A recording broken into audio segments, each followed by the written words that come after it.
House will please come to order.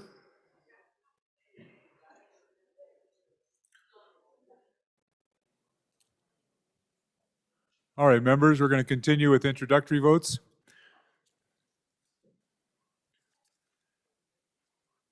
I see 6 that are on the published list, and then I've had several members approach me that they were going to have a motion to pull them from the desk. If you're interested in that, there is in any of the bills that have not been are not on the list. If you're interested in that, there's a paper down here on the front desk with the motion to pull from the desk. The motion to pull from the desk, and you can take it back to your, I just want anybody that's going to do this, I want them to have a copy. The motion to pull from the desk is a majority of the quorum. My understanding is similar to a motion to remove from the table. It's not debatable. Then we'll go to introductory vote, and we will debate it in the same order as we have so far.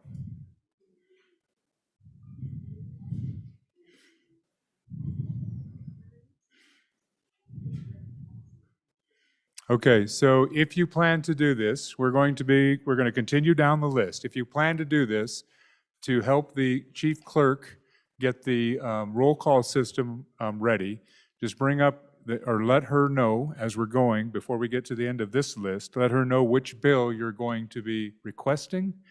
We'll probably just do them in numerical order, so there's no, just like we're doing right now, numerical order, and then we'll take them up as soon as we're done with the last published of the published list. And as soon as the chief clerk has the list, I'll announce it so the public also knows where we are. The rules request that it be published, but there is the caveat that additions, deletions, and substitutions or whatever can be made as the day progresses. We do have to take them up before we move to second and third reading, so consider that as you're thinking about how long of a day we're going to have. There are numerous bills that are still in the desk. Probably many of you have some of those, so keep that in mind as we're going forward. So with that, we're at continuing with our introductory votes or introductions. We're on House Bill 101. Reading clerk. House Bill 101, sponsored by Representative Clausen. First reading of the bill. Drilling units, mandatory royalty amendment. Thank you. Representative Clausen, you have 2 minutes. Thank you, Mr. Chairman. I move House Bill 101 and ask for your favorable consideration. Ladies and gentlemen, this bill is about property, and in the the important occasion and absolutely necessary occasion when we must take private property from one person or corporation and give it to another person or corporation. And what this bill does is it just states that we will average the other private property that we take and exclude the federal and state property that is valued at 1/3 less and 20% less. And with that, I will stand for any questions. Thank you. We have 1 minute rebuttals. Representative Heiner. Members, I've got to rise up in opposition to this. As many of you are aware, the current federal administration is raising the federal royalty percentage by 50%. And by eliminating the federal royalty in that calculation, many of us on the other part of the state will be financially hurt by this bill.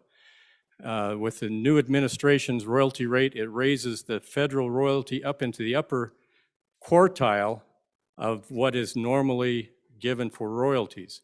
So by eliminating the federal component of that calculation, it severely hurts other parts of the state.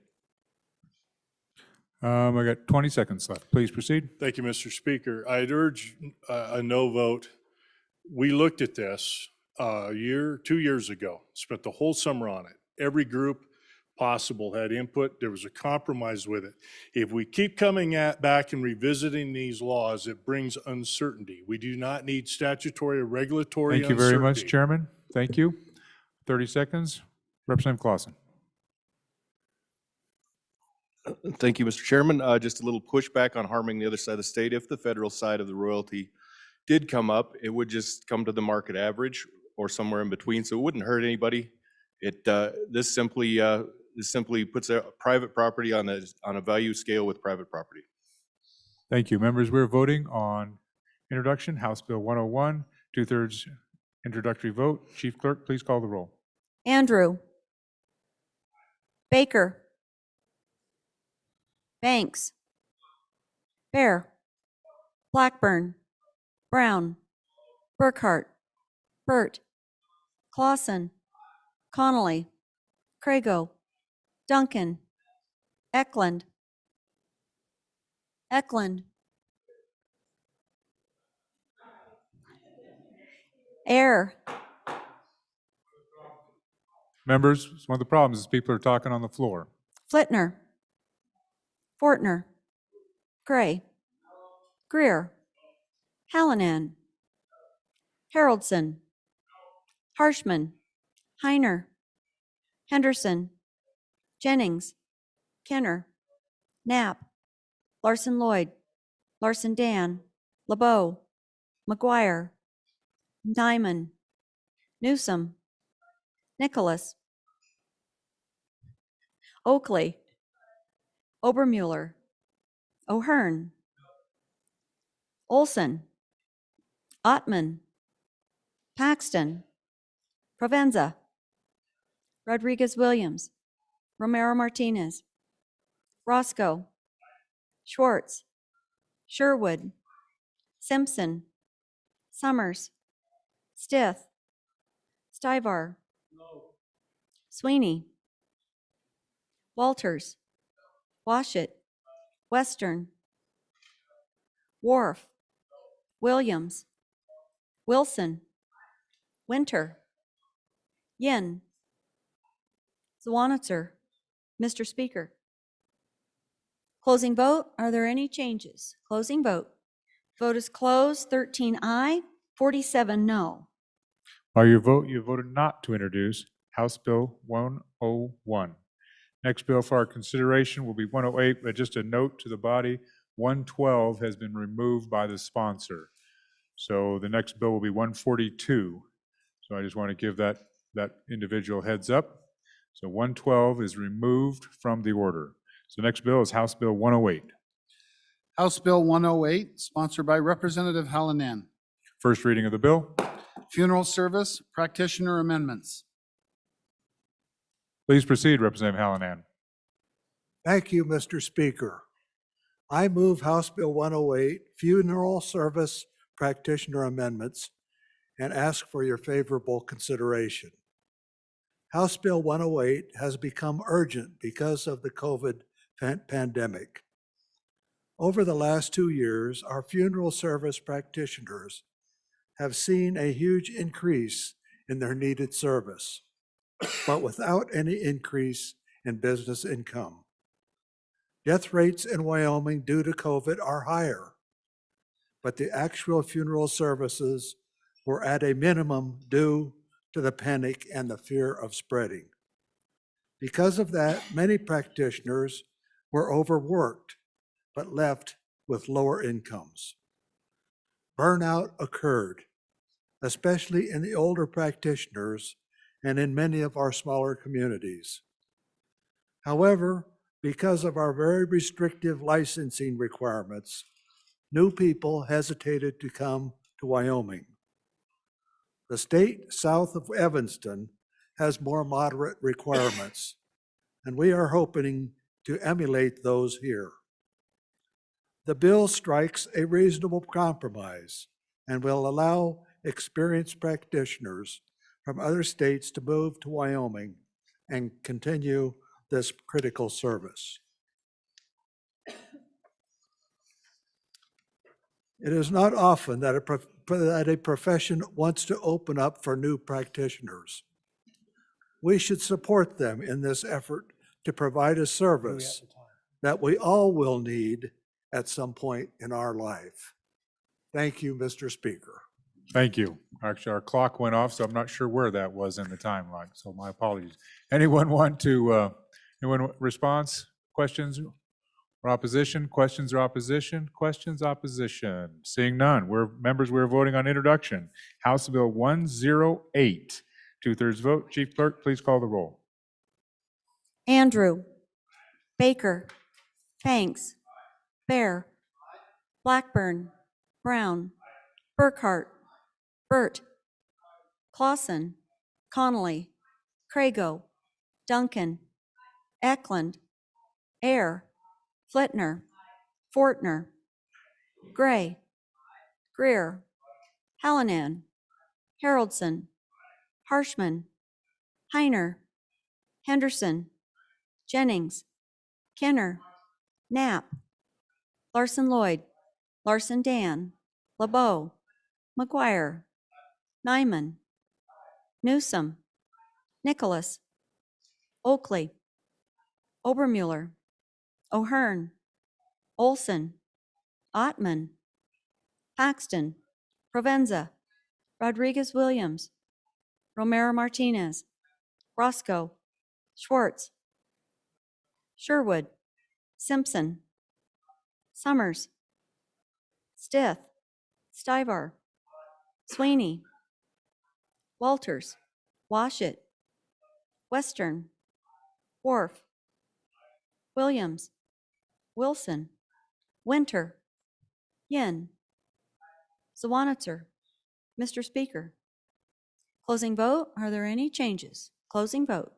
The vote is closed. 60 aye. By your vote, you voted to introduce House Bill 108 is referred to Committee Number 10. Next bill for our consideration, House Bill 142. House Bill 142, sponsored by Representative Harshman. First reading of the bill. Vacancies in elected office. Chairman Harshman, please proceed. Thank you, Mr. Speaker. Members, I brought this bill last year. It was House Bill 2. Go ahead and move the motion. Move Oh, it, I'm please. sorry, Mr. Speaker. I know better than that. Members, I move, and Mr. Speaker, I move House Bill 142 and ask for your favorable vote. As I was saying, members, I brought this bill last year. It was House Bill 222. It's the exact same bill. Ran out of time last year, so I appreciate the opportunity to present it. Really, what this is really about is our representative republic and going back to what we used to do in this state. And currently, in our green books, the office of governor and U.S. House of Representatives, those two offices are required special elections. So if something happens to the governor tonight, we're going to have a special election. The Secretary of State would be the acting governor for a few months, and then we'd have that election. Same with the U.S. representative. And we used to have in our original Constitution that it was mandatory for all members of the legislature, when there was an opening, there had to be a special election. And the Constitution was changed in 1948 to allow legislature to develop laws if they wanted to change that process. So really what and then actually in our original Constitution too, the governor appointed the other four electeds. And we've changed all that now. So what this bill does really is conform our other four statewide electeds to the same process as the governor. Makes all five of those statewide the same. They're on the state land board, the state investment board. They have a lot of critical decisions for our state. And then it makes our two senators, our two United States senators, like our one U.S. House member. So it makes those three offices the same. And then finally, it returns us to our original Constitution that if I die tonight, the people in my district, right, the people in Valley Hills and out west of Thank town you. are going to Thank elect you, the Chairman. next guy. that Thank you, sits there. Chairman. Thank you, Mr. 1 minute Speaker. in response or questions. Representative Jennings. Thank you, Mr. Speaker. So I noticed on the very last page, under the fiscal note, it says it's not determinable. Do you not have pretty good idea of what a statewide election would cost? I mean, we're not saying that whether or not there were 5 of them in a row, but anyway, could you get us an idea of the cost of this? Any other member? There's time remaining. Any other member? Questions or rebuttal? Question, rebuttal? Any other member? Any other member? Seeing none. Chairman Harshman, 30 Thank you, seconds. Mr. Speaker. I think that's probably the main argument is the cost. And then I keep coming back, and when people have asked me that question, I give them the same answer. What's the first dollar that a representative republic should spend? I mean, really, what's the first dollar? And I guess, is it on prisons? Is it the universities? Is it K-12, or is it elections? And I think it's just so important that the people back home choose their representatives to sit here. Thank you very much. Thank you, Mr. Speaker. Thank you, members. We are voting on introduction for House Bill 142, two-thirds vote. Chief Clerk, please call the roll. Andrew. Baker. Banks. Bear. Blackburn. Brown. Burkhart. Burt. Clausen. Connolly. Crago. Duncan. Eklund. Air. Flitner. Fortner. Gray. Greer. Hallinan. Haroldson. Hallinan. Haroldson. Harshman. Heiner. Henderson. Jennings.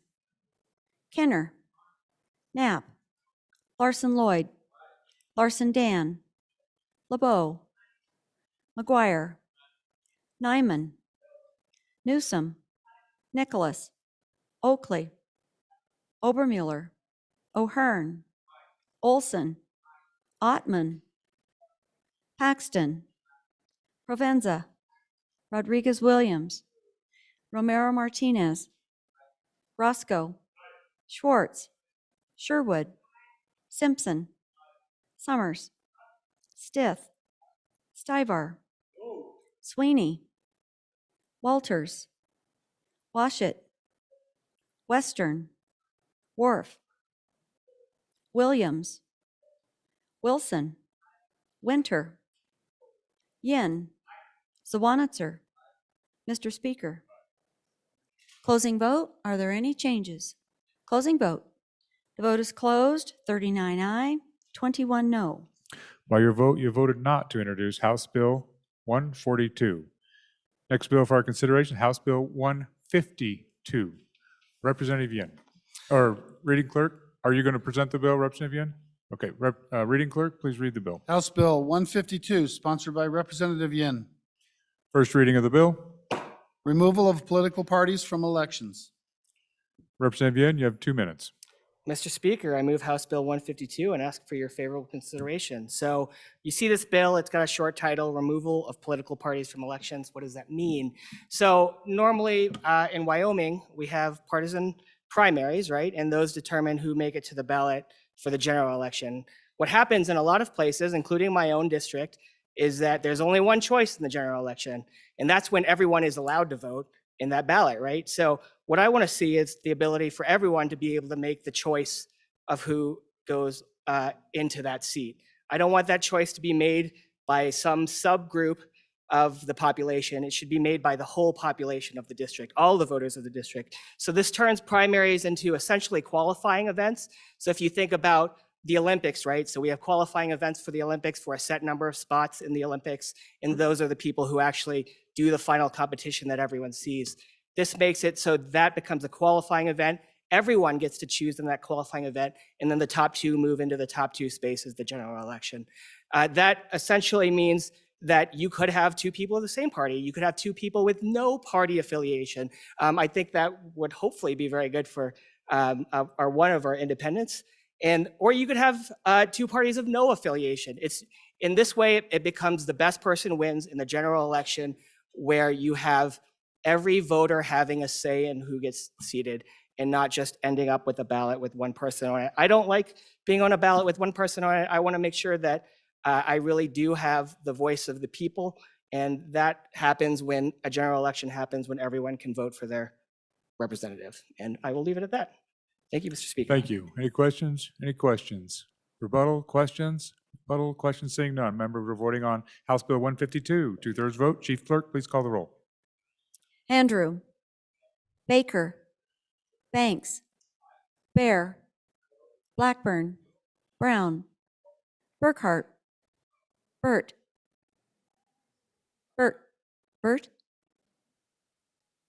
Repeat. Clausen. Connolly. Crago. Duncan. Eklund. Air. Flitner. Fortner. Gray. Greer. Hallinan. Haroldson. Harshman, Heiner, Henderson, Jennings, Kenner, Knapp, Larson Lloyd, Larson Dan, LeBeau, McGuire, Nyman, Newsom, Nicholas, Oakley, Obermuller, O'Hearn, Olson, Ottman, Paxton, Provenza, Rodriguez Williams, Romero Martinez, Roscoe, Schwartz, Sherwood, Simpson, Summers, Stith, Stivar, Sweeney, Walters, Washit, Western, Wharf, Williams, Wilson, Winter, Yin, Zawanitzer. Mr. Speaker. Closing vote. Are there any changes? McGuire, could I confirm your vote? Closing vote. Are there any changes? Closing vote. The vote is closed. 14 aye, 46 no. By your vote, you voted not to introduce House Bill 152. Representative McGuire, could I have you come to the dais, please?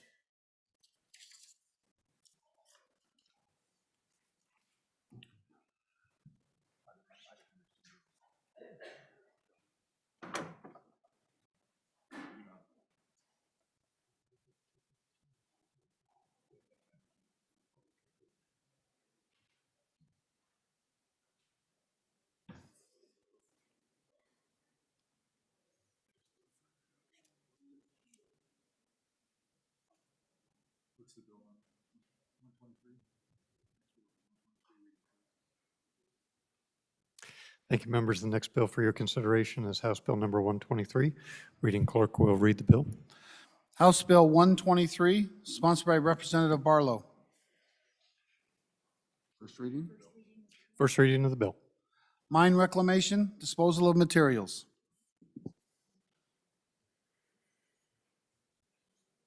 Mr. Speaker.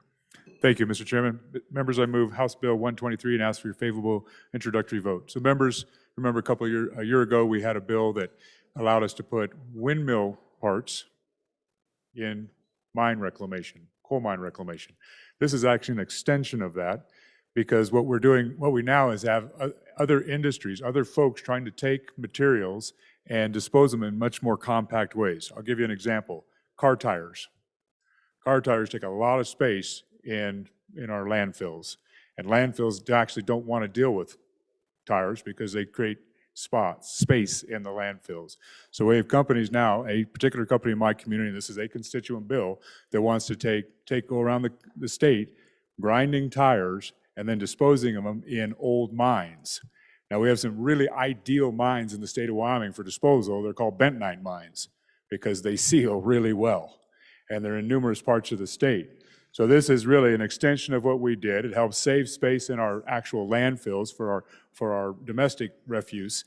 And there's other materials this could be applied to. Now, it needs a little tweaking in the definition of what an inert material is and the recyclable part, because some things are recyclable, it's just not economically feasible.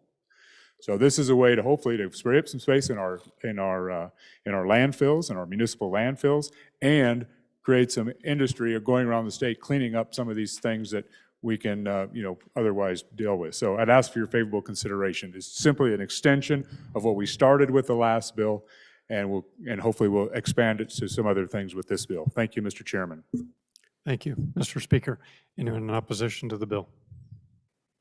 You have 1 minute. Seeing none, Mr. Speaker, do you have any further? Madam Clerk, if you would take the roll, please. Andrew, Baker, Banks, Bear, Blackburn, Brown, Burkhart, Burt, Clausen, Connolly, Crago, Duncan, Eklund, Air, Flitner, Fortner, Gray, Greer, Hallinan, Haroldson, Harshman, Heiner, Henderson, Jennings, Kenner, Knapp, Larson Lloyd, Larson Dan, LeBeau, McGuire, Nyman, Newsom, Nicholas, Oakley, Obermuller, O'Hearn, Olson, Ottman, Paxton, Provenza, Rodriguez-Williams, Romero Martinez, Roscoe, Schwartz, Sherwood, Simpson, Summers, Stith, Stivar, Sweeney, Walters, Washit, Western, Wharf, Williams,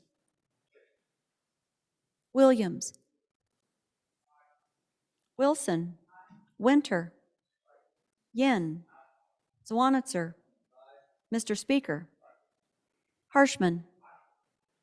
Closing vote. Are there any changes? Closing vote. The vote is closed. 57 aye, 3 no. Thank you. By your vote, you have adopted House Bill number 123. That bill will be referred to Committee number 9. Next bill for our consideration is House Bill number 147. Reading clerk will please read the bill. House Bill 147, sponsored by Speaker Barlow. First reading of the bill. Cash-based budget development. Mr. Speaker. Thank you, Mr. Chairman. So members, I move House Bill 147, cash-based budgeting, and ask for your favorable consideration. So members, this is probably the only bill that is truly my bill. Every other bill I've brought in my 10 years in the legislature has come out of my community or my district as a constituent request. But this is one that I've just, as I've served my time and I've heard the discussion, this is a bill that is, I guess, truly maybe that selfish ask that a person might have. Government should live within its means. We've all heard that. And many of us believe it. How does government actually live? On hope. We commit to spending what we aspire to collect. Now, to be clear, we have a robust method in Wyoming with estimating revenues and very good folks doing it. But we know what happens when the bubble bursts, energy markets are manipulated, health concerns affect our economy, or whatever comes next. When those things happen, we chase projected revenues with program cuts, and then we chase it back with restorations when things improve. Programs are people. They are our elders, our youth, disabled, and others who need some measure of support and security. They are services we need, like public safety. This roller coaster impacts our ability to assist our communities when needed and our industries when as appropriate. What if we took a different approach? What if we had the money in the bank before we made our commitments? Would that not serve our citizens better?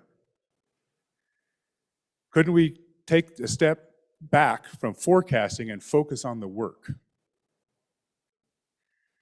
That is the approach I would prefer. This bill outlines that ideal and establishes the first steps that the 66th Wyoming legislature can take in obtaining this. It provides us an Thank opportunity you, to make that Mr. choice. Speaker. Time stops for no one. Representative Obermuller, you have 1 minute. Thank you, Mr. Speaker. I understand a desire to change the current way revenue is estimated. For example, the method we use now requires the chief executive, among other things, to assume that there will be no capital gains in the future. This bill, however, establishes a new set of restrictions requiring the executive to assume that past performance is the only relevant predictor of the future, an idea which financial advisors caution against. Professional grade budgeting is a dynamic break-even process that takes into account fixed and variable costs, historical results, current trends, anticipated changes to the model, and the availability of cash reserves. From the chief executive, we should expect no less than a professional approach. We should allow the chief executive to do so. Vote no and take this topic to interim. Thank you. Thank you, Representative Mueller. We have 13 seconds remaining. Seeing no one at the mic, Speaker Barlow. Thank you, ladies and gentlemen. So we're actually not stopping the revenue forecasting. We're not changing any of that. We're just saying we're going to have the money in the bank when we make the commitment to spend it for the next year. Revenue forecasting is going to still continue. We're just taking a step back, a year step back, so we're not chasing the curve. It's happened 3 times in my tenure in government. 6 years on the livestock board, 10 years in the legislature. 3 times we've chased the curve. And guess what? Over an 18-month period, it's flat. It's Thank you, flat. Mr. Speaker. Thank you.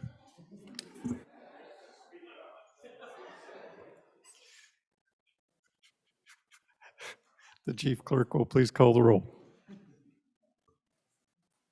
Andrew. Baker. Banks. Bear. Blackburn. Brown. Burkhart. Burt. Clausen. Connolly. Crago. Duncan. Eklund. Air. Flitner. Fortner. Gray. Greer. Hallinan. Haroldson. Harshman. Heiner. Henderson. Jennings. Kenner. Knapp. Larson Lloyd. Larson Dan. LeBeau. McGuire. Nyman. Newsom. Nicholas. Oakley. Obermuller. O'Hearn. Olson. Ottman. Paxton. Provenza. Rodriguez Williams. Romero Martinez. Roscoe. Schwartz. Sherwood. Simpson. Summers. Stith. Stibar. Sweeney. Walters. Washit. Western. Wharf. Williams. Wilson. Winter. Yin. Zawanitzer. Mr. Speaker. Closing vote. Are there any changes?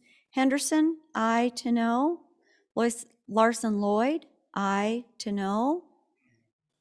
Oh, Larson Lloyd, no to aye. Further changes. Closing vote. The vote is closed. 48 aye, 11 no. Thank you. By your vote, you have voted to adopt House Bill number 147. House Bill 147 will be referred. Just a minute. When I hit this closed, I've got one that shows absent, it was yours, so I've got to rerun it. The vote will be 49 aye and 11 no. Thank you. By your vote, you have voted to adopt House Bill number 147. House Bill 147 will be referred to Committee number 3.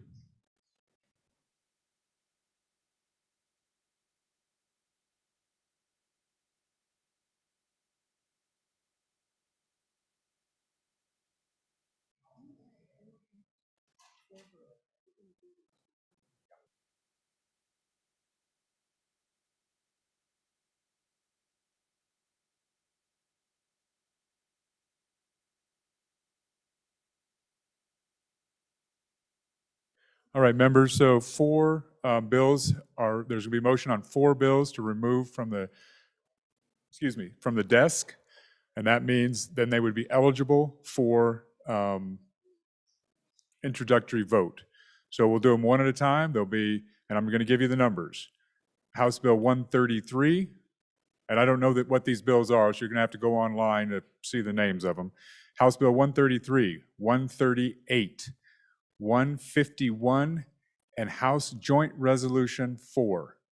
Again, it's House Bill 133, House Bill 138, House Bill 151, House Joint Resolution 4. Are there any other members who intend to bring a motion to pull from the desk? Are there any other members going to bring a motion to pull from the desk? Please come forward and let the chief clerk know.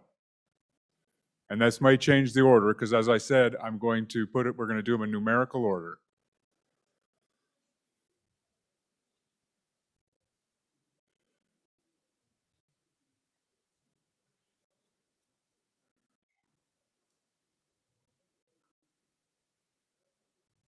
What?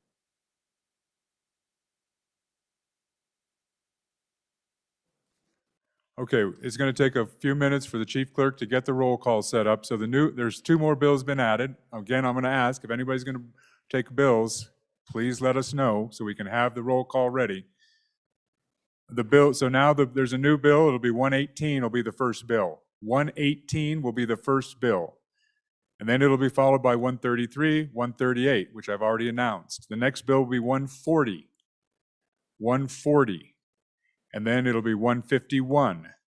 151, and then it'll be followed by House Joint Resolution 4.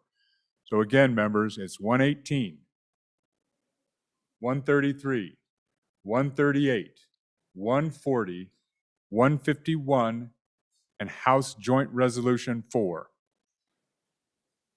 Any other members going to request? Because my intention is when these bills are done, we're moving on to second and third reading. This is the order of business for introduction of bills. Any other bills? Again, members, we're going to take them one at a time. The first vote will be a majority vote of the quorum.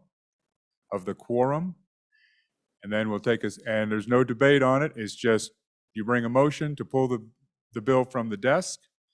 And then if that passes with the majority of the quorum, we're going to go immediately into introductory vote.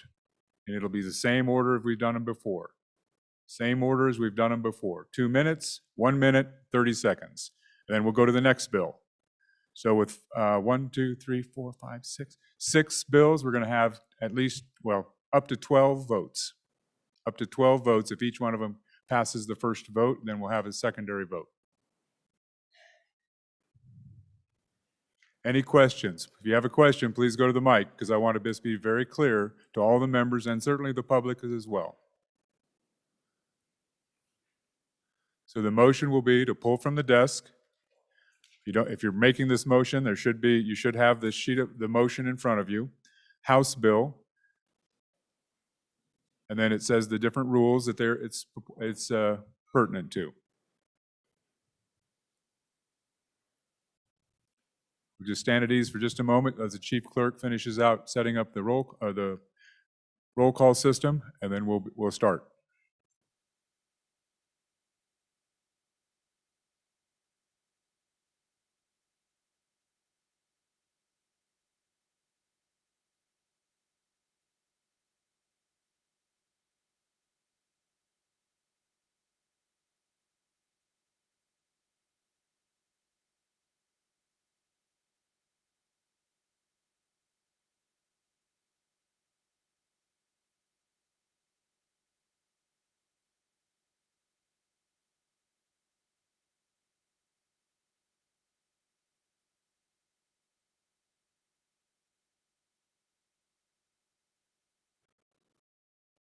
All right, members, again, we're going to take these bills up one at a time. The order will be 118, 133, 138, 140, 151, House Joint Resolution 4. We will take them individually with first the quorum vote to take from the desk. That means to pull them for consideration to the floor. And then the second vote immediately following will be, or first it'll be the introductory by the sponsor. So if you're the sponsor of the bill, be standing at the mic, because if you win the first vote, we're going directly to explanation of the bill. Reading of the bill and explanation. And then we'll go to the next one. Dispose of them sequentially and completely.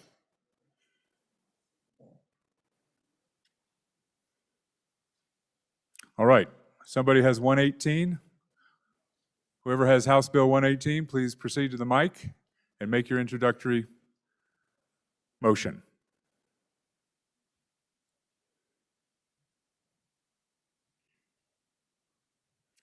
Representative Hallinan. Thank you, Mr. Speaker. So, Representative Hallinan, do you have the motion in front of you can read from? No, I don't have it. Well, everybody's going to read from this motion because this is the motion that's appropriate for this action. And the record needs to be clear. Mr. Speaker,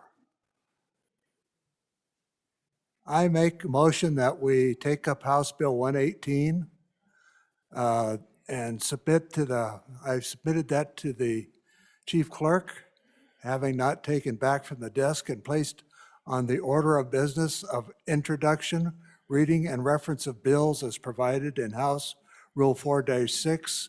I move pursuant to Mason Section 493 that House Bill 138 or 118 be taken from the desk and placed on that order of business of introduction, reading, and reference of bills. Thank you. I think there's two motions floating around there, so either one will be acceptable. So the motion is in order. The motion requires a majority of the quorum. It's not debatable. Chief Clerk, please call the roll.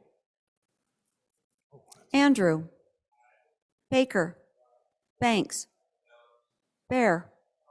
Blackburn. Blackburn. Brown. Burkhart. Burt. Clausen. Connolly. Crago. Duncan. Eklund. Ayer. Flitner. Fortner. Gray. Greer. Hallinan. Haroldson. Harshman. Heiner. Henderson. Jennings. Kenner. Knapp. Larson Lloyd. Larson Dan. LeBeau. McGuire. Nyman. Newsom. Nicholas. Oakley. Obermuller. O'Hearn. Olson. Ottman. Paxton. Provenza. Rodriguez-Williams. Romero Martinez. Roscoe. Schwartz. Sherwood. Simpson. Summers. Stith. Stivar. Sweeney. Walters. Washit. Western. Wharf. Williams. Wilson. Winter. Yin. Zwanitzer. Mr. Speaker. Blackburn. Is not. Blackburn. Excused. Andrew, would you confirm your vote for me? Thank you.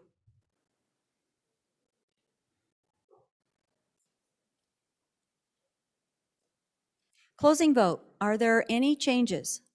Closing vote. The vote is closed. 23 aye, 36 no, 1 excused. By your vote, you have voted not to take House Bill 118 from the desk. Next bill is House Bill 133. Representative Wharf. Mr. Speaker, House Bill 133, having been numbered, signed by the sponsor, and submitted to the chief clerk, but having not been taken from the desk and placed on the order of business of introduction, reading and reference of bills as provided in House Rule 4-6, I move pursuant to Mason's Section 493 that House Bill 133 be taken from the desk and placed on that order of business of introduction, reading, and reference of bills. Thank you. Thank you. Again, members, not debatable. Majority of the quorum. Chief Clerk, please call the roll. Andrew. Baker. Banks. Bear. Blackburn. Excused. Blackburn. Brown. Burkhart. Burt. Clausen. Connolly. Crago. Duncan. Eklund. Ayer. Flitner. Fortner. Gray. Greer. Hallinan.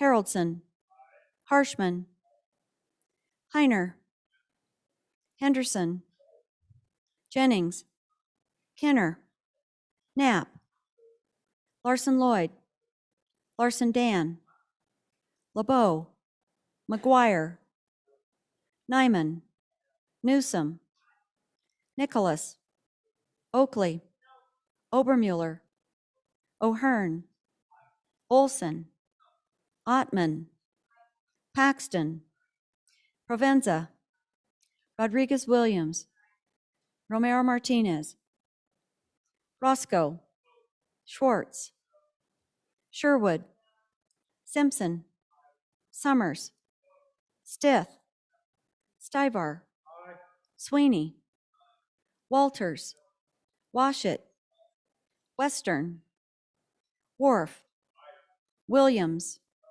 Wilson, Winter, Yin, Zawanitzer. Mr. Speaker. Closing vote. Are there any changes? Closing vote. Duncan, no to aye. Olson, no to aye. Further changes? Closing vote.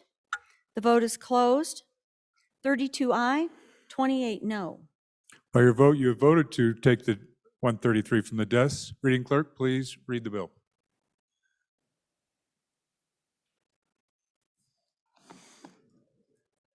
House Bill 133, sponsored by Representative Worf. First reading of the bill. Second Amendment, Preservation Act 2. Representative Worf, 2 minutes. Thank you, Mr. Speaker. I move House Bill 133 and ask for your favorable consideration. What you have before you is the Second Amendment Preservation Act number 2. This was a bill that we tried to run last year at the last session, but we timed out on. So I brought it back again this year. And I do think it's important. I know we got a couple things coming down from this current administration that'll have serious impacts to people that have certain firearms that they have put together. It'll happen in June, and then later on in the fall, there's a second period. So there is a threat that is very real to gun owners in this state. And I would be willing to answer any questions that the body has, but I would ask that you support this and move it forward. Thank you. Any member in opposition or with questions? Opposition or questions? Opposition or questions? Seeing none. Chief Clerk, this requires a 2/3 vote. Introductory vote. Chief Clerk, please call the roll. Andrew, Baker, Banks, Bear, Blackburn, Brown, Burkhart, Burt, Clausen, Connolly, Crago, Duncan, Eklund, Air, Flitner, Fortner, Gray, Greer, Hallinan, Haroldson, Harshman, Heiner, Henderson, Jennings, Kinner, Knapp, Larson Lloyd, Larson Dan, LeBeau, McGuire, Nyman, Newsom, Nicholas, Oakley, Obermuller, O'Hearn, Olson, Ottman, Paxton, Provenza, Rodriguez Williams, Romero Martinez, Roscoe, Schwartz, Sherwood, Simpson, Summers, Stith, Stivar, Sweeney, Walters, Washit, Western, Wharf, Williams, Wilson, Winter, Yin, Zawanitzer. Mr. Speaker. Closing vote. Are there any changes? Zawanitzer, aye to no. Further changes? Closing vote. The vote is closed. 37 aye, 23 no. By your vote, you have voted not to introduce House Bill 133. Next bill for our consideration is House Bill 138. This is the motion, Representative Larson. Mr. Speaker, thank you. Mr. Speaker, House Bill 138, having been numbered, signed by the sponsor, and submitted to the chief clerk, but having not been taken from the desk and placed on the order of business of introduction, reading, and reference of bills, as provided in House Rule 4-6, I move pursuant to Mason's Section 493 that House Bill 138 be taken from the desk and placed on that order of business of introduction, reading, and reference of bills. All right, members, we're voting on the motion to pull from the desk. Thank you, Representative Larson. Chief Clerk, please call the roll. Majority of the quorum. Andrew. Baker. Banks. Bear. Blackburn. Brown. Burkhart. Burt. Clausen. Connolly. Crago. Duncan. Eklund. Ayer. Flitner. Fortner. Gray. Greer. Hallinan. Haroldson. Harshman. Heiner. Henderson. Jennings. Kenner. Knapp. Larson Lloyd. Larson Dan. LeBeau. McGuire. Nyman. Newsom. Nicholas. Oakley. Obermuller. O'Hearn. Olson. Ottman. Paxton. Provenza. Rodriguez Williams. Romero Martinez. Roscoe. Schwartz. Sherwood. Simpson. Summers. Stith. Stivar. Sweeney. Walters. Washit. Western. Wharf. Williams. Wilson. Winter. Yin. Zwanitzer. Mr. Speaker. Closing vote. Are there any changes? Closing vote. The vote is closed. 23 aye, 37 no. By your vote, you voted not to pull House Bill 138 from the desk. Next bill for our consideration is House Bill 140. I don't know who that sponsor is, but they better. Ottman. Representative Ottman, please make the motion to pull from the desk.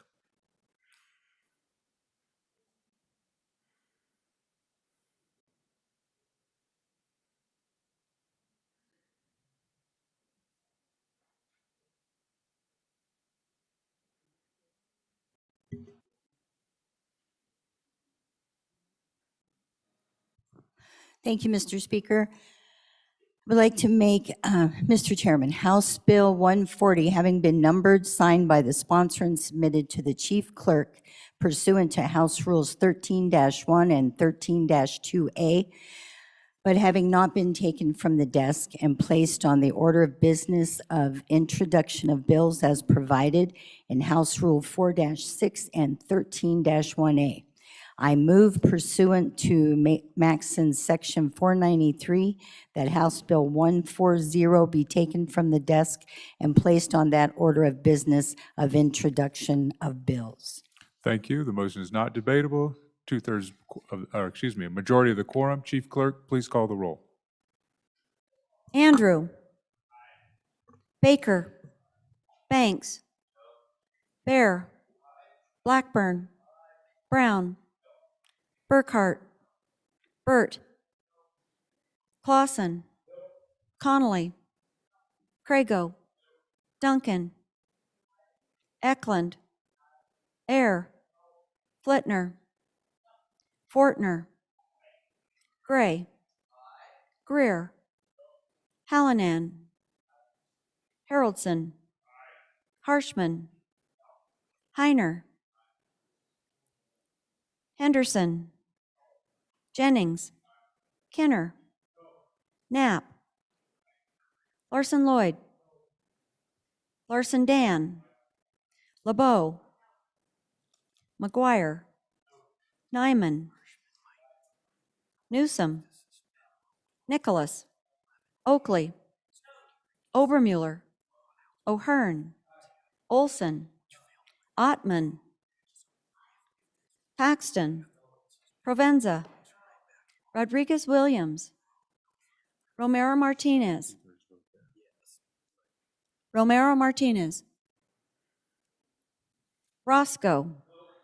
Schwartz. Sherwood. Simpson. Summers. Stith. Stivar. Sweeney. Walters. Washit. Western.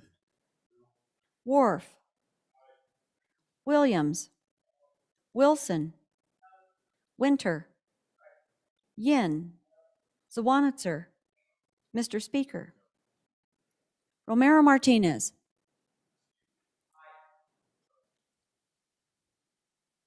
Closing vote. Are there any changes? Closing vote.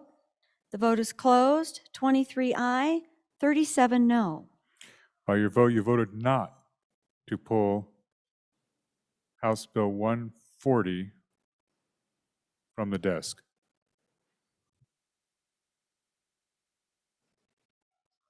One- 140 from the desk. Thank you. Representative Sweeney, you have a motion for the floor. Thank you, Mr. Speaker. House Bill 151, having been numbered, signed by the sponsor and submitted to the chief clerk, but having not been taken from the desk and placed on the order of business of introduction, reading, and reference of bills as provided in House Rule 4-6, I move pursuant to Mason's Section 493 that House Bill 151 be taken from the desk and placed on the order of business of introduction, reading, and reference of bills. Members, you've heard the motion, not debatable, majority of the quorum. Chief Clerk, please call the roll. Andrew. Baker. Banks. Bear. Blackburn. Brown. Burkhart. Burt. Clausen. Connolly. Crago. Duncan. Eklund. Air. Flitner.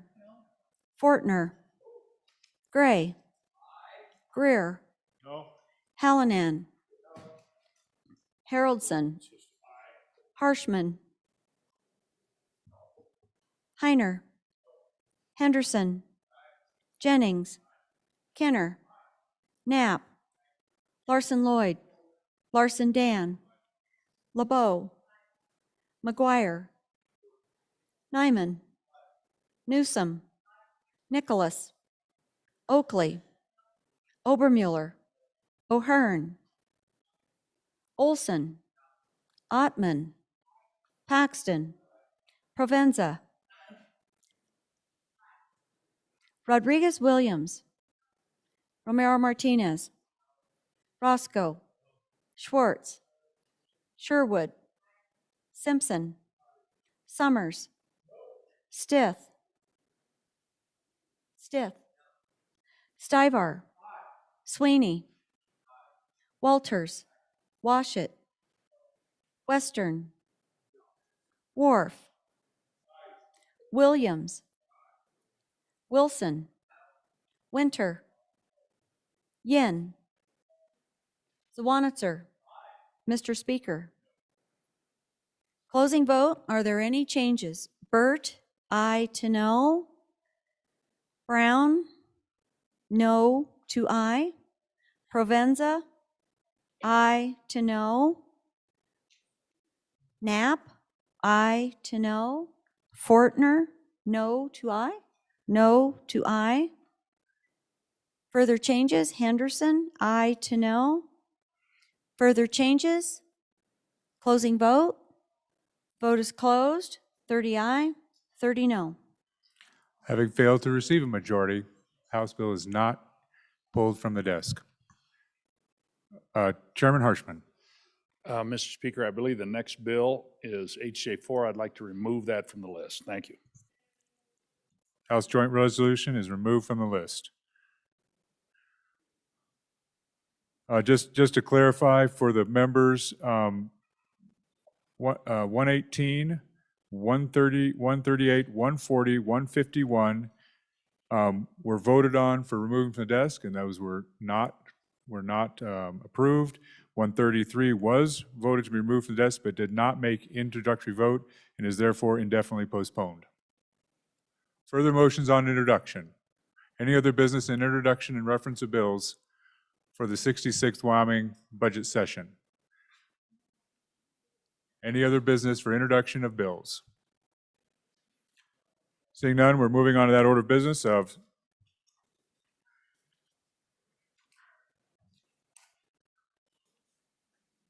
second reading. And we're going to, Chief, because we had those motions and things, Chief, we're just going to need a few minutes to get things sorted. So we'll stand at ease for just till the sound of the gavel, not more than a couple minutes.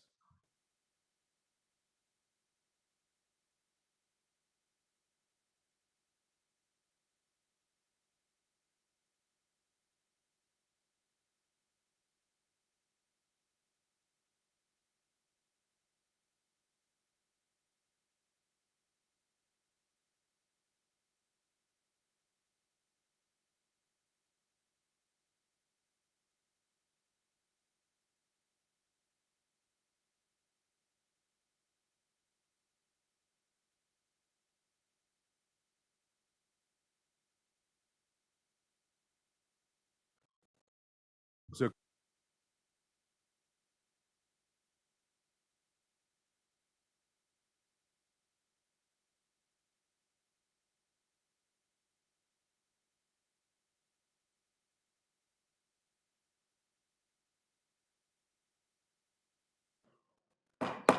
all right, members, if somebody lost a lens out of some prescription glasses, or it looks like prescription glasses, there's a lens up here. If it's not claimed by the end of the day, I'm going to use it.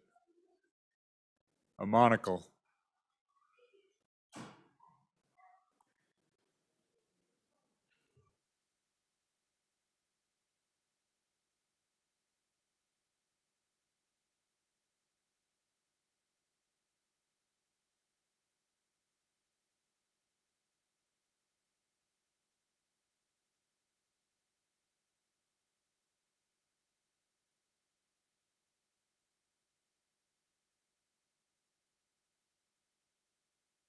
We're at that order of bills on second reading. The first bill for our consideration is House Bill 9. House Bill 9, sponsored by Select Tribal, Economic Development Programs, Tribal Inclusion, an act relating to the Eastern Shoshone and Northern Arapaho tribes. House Bill 9, having been read two separate times, the question is, shall the bill be read a third time? Hearing no objection, is so ordered. The next bill for our consideration is House Bill 29. House Bill 29, sponsored by Education, Hathaway Scholarship Amendments, an act relating to the Hathaway Scholarship Program. House Bill 29, having been read two separate times, the question is, shall the bill be read a third time? Hearing no objection, is so ordered. The next bill for our consideration is House Bill 30. House Bill 30, sponsored by Education, School Finance, Increasing Cash Reserves, an act relating to school finance. House Bill 30, having been read two separate times, the question is, shall the bill be read a third time? Hearing no objection, is so ordered. The next bill for our consideration, House Bill 43. House Bill 43, sponsored by Travel, Trophy Game, Big Game, and Wild Bison License Allocations, an act relating to game and fish. We have an amendment. Representative Walters. Thank you, Mr. Speaker. At this time, I would like to move second reading amendment number 1 to House Bill 43 and ask for your favorable consideration. What this is, members, is what I think would be a happy medium between where we are today and where we're headed with the House Bill 43.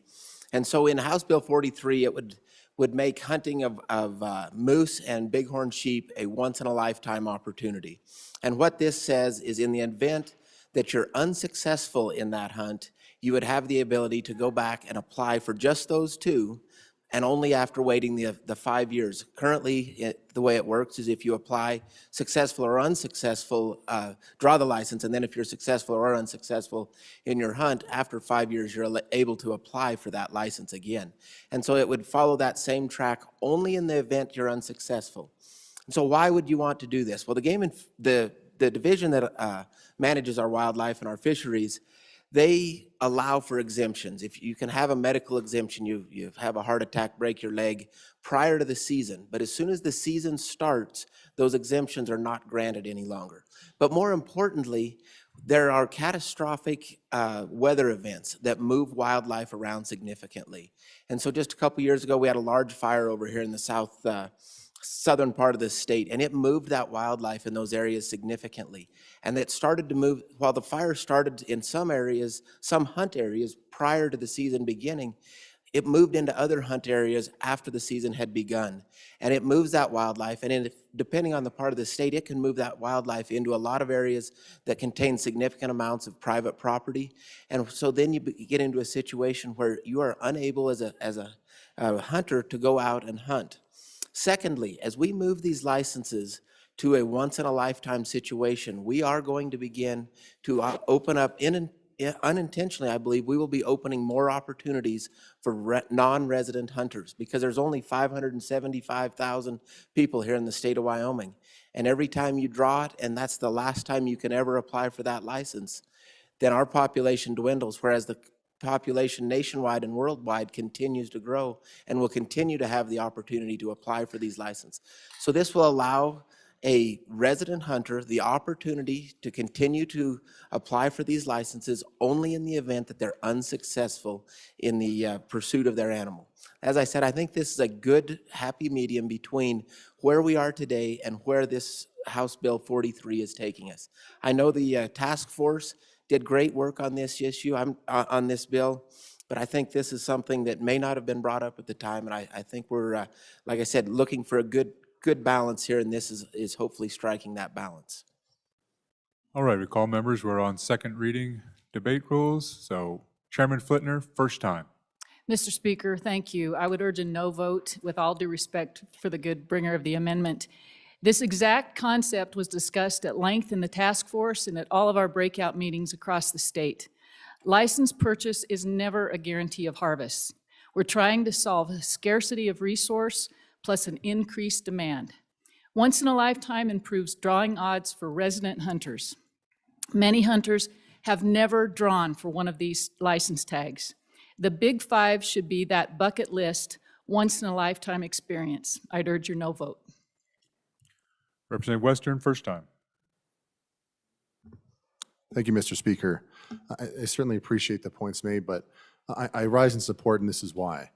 You know, not drawing these tags makes you feel that sense of injustice.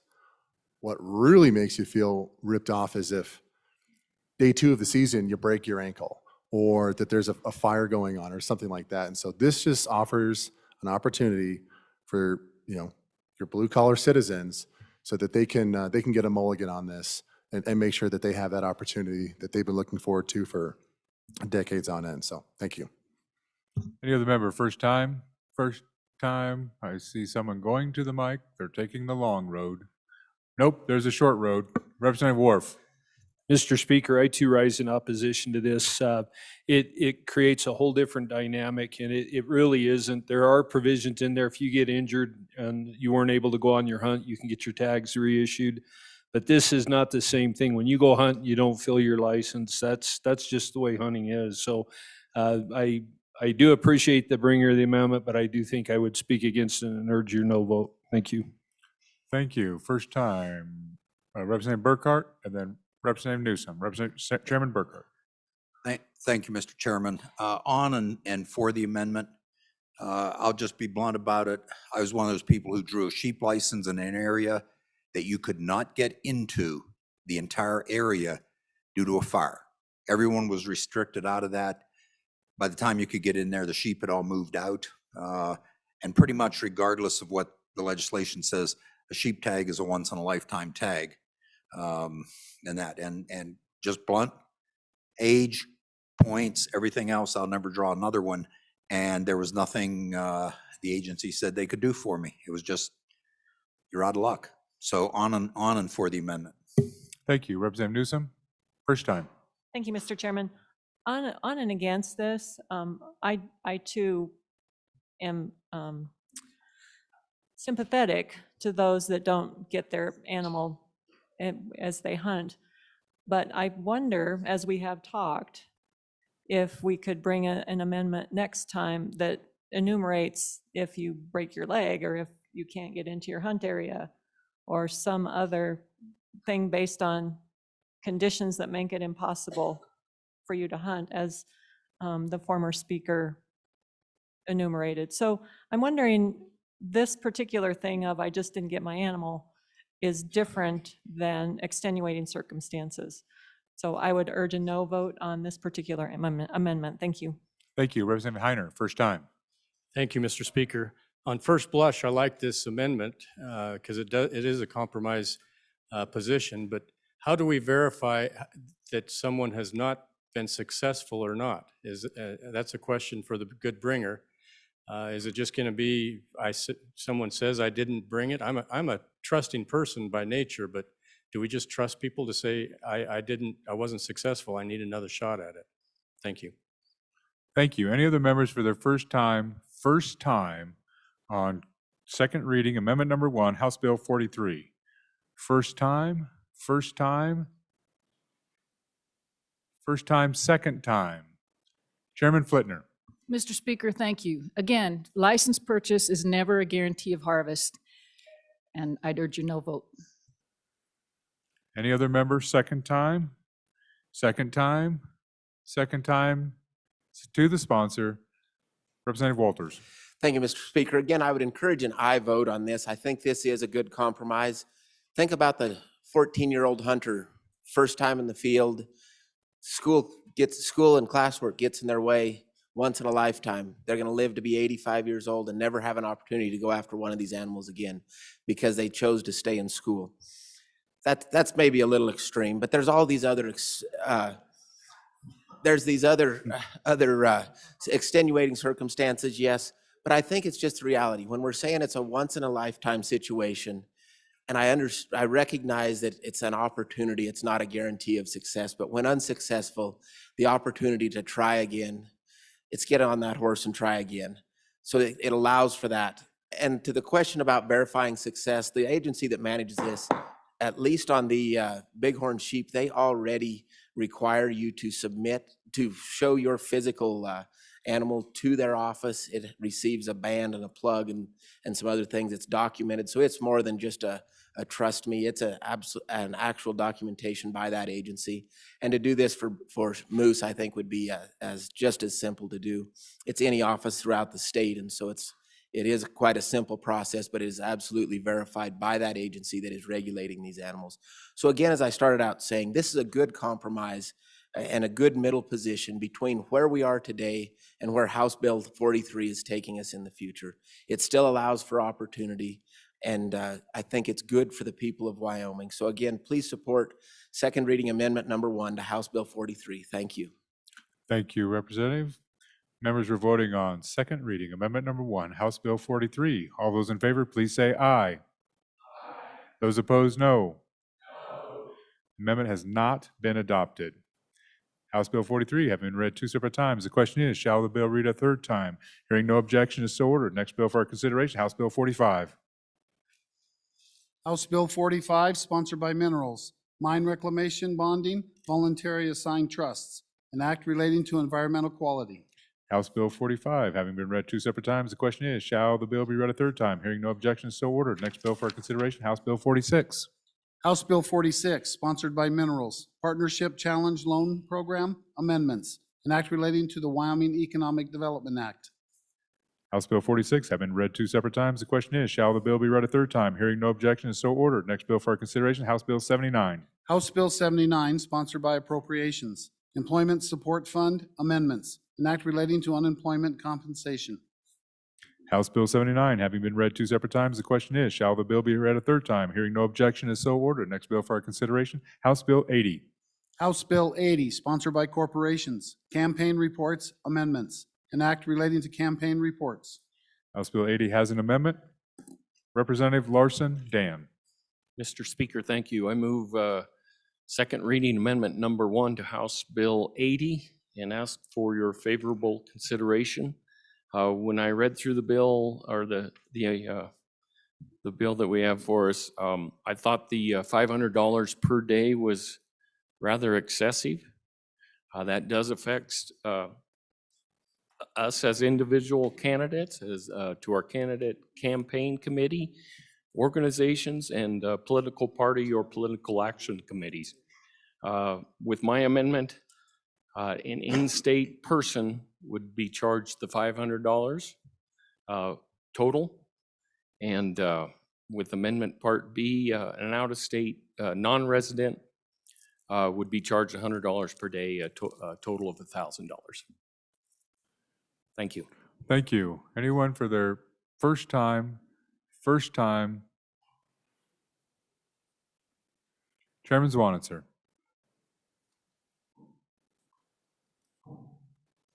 Or not? The mic, I can turn it on. Turn it on. Chairman Zwanitzer. Thank you, Mr. Speaker. The microphone over there is acting up. The more I thought about this, I don't think it's a bad amendment because as I thought about it, we probably do need a differentiation for, our local candidates, especially at a state level. What the bill really was going after were kind of bad actors from out of state, large PACs that were moving money through state PACs or state campaign accounts. And so vote it up or vote it down. I think the concept's good. We just might need to refine it for third reading because we don't want to, overly fine people, especially local campaigns. But if it's a bad actor at a national level, I think the $1,000 maximum might not stop some of the actions we're hearing about in other states. And so that probably needs to be removed. So a little bit more work on the amendment, but the intent is pretty solid. Thank you. Representative Duncan, first time. Thank you, Mr. Speaker. Part of the reason of this, why a lot of us didn't have an issue with this was because of the fact they get a 21-day grace period from the office that administers this. Plus, they get numerous reminders, emails, phone calls. So if it's one of us, if it's a local person or someone in state or someone like that, they get numerous chances to fix it, to file, to get reminders before they actually get fined. So I'm all for saying no on this amendment, leave it the way it is. We've had lots of testimony on this, and the reason this is a daily fine is because the one-time fine, some of these bad actors, they'll just pay that fine and move on. That's why it's the only time to curb some of this behavior is if you have a reoccurring daily fine that constantly is adding up, then they're not going to misbehave. And we're targeting not us, but these bad actors who are coming in from outside and misbehaving. So our office that maintains our elections and such, they're the ones that sit there, they give you a grace period, plus they give you warnings. They constantly are reminding you. So there's plenty of chances for us not to end up paying this fine on and against the amendment. Thank you. Any other member first time? Any other member first time? Members for their first time to the sponsor. Mr. Speaker, thank you. I think the $500 would be plenty for us in state. She did say we have time to object and stuff, but I still think we ought to leave it at $500 total for in-state. And if the dollar amount total for non-residents needs to be higher, well, let's amend it again in third reading. Thank you. Bye. Bye. I'm not sure what happened there. Members, there was a combat with the microphone or something. So members, we're voting on second reading, Amendment Number 1, House Bill 80. All those in favor, please say aye. Those opposed, no. Amendment has not been adopted. House Bill 80, having been read two separate times, the question is, shall the bill be read a third time? Hearing no objection, is so ordered. Mr. Majority Floor Leader. Actually, Mr. Majority Floor Leader, so members of the public, I just want to announce by the 5th day of our session, we were to make a selection for our at-large management council, and the body selected Representative Gray to be that 5th member of management council. So thank you for those that put their names forward, and congratulations to Representative Gray.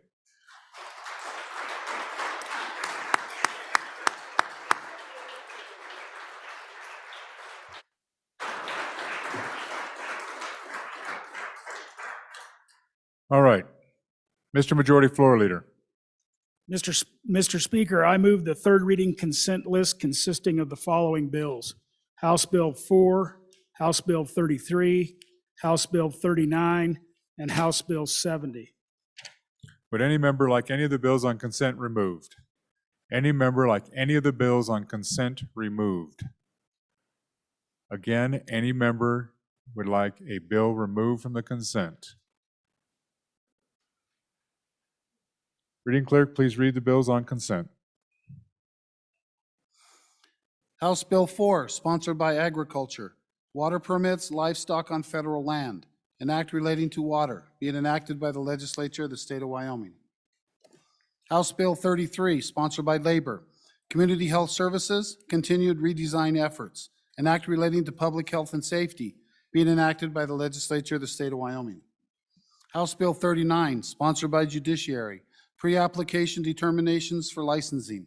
An act relating to professions and occupations, being enacted by the legislature of the state of Wyoming. House Bill 70, sponsored by Blockchain, Digital Identity Protection, an act relating to digital identity, being enacted by the legislature of the state of Wyoming.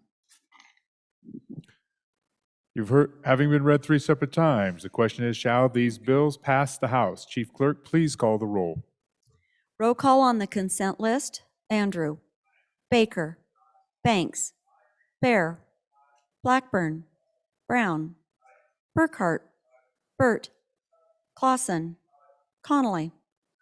Crago. Duncan. Eklund. Ayer. Flitner. Fortner. Gray. Greer. Hallinan. Haroldson. Harshman. Heiner. Henderson. Jennings. Kenner. Knapp. Larson Lloyd. Larson Dan. LeBeau. McGuire. Nyman. Newsom. Nicholas. Oakley. Obermuller. O'Hearn. Olson. Ottman. Paxton. Provenza. Rodriguez Williams. Romero Martinez. Roscoe. Schwartz. Sherwood. Simpson. Summers. Stith. Stivar. Sweeney. Walters. Washit. Western. Wharf. Williams. Wilson. Winter. Yin. Zawanitzer. Mr. Speaker, we have 60 aye.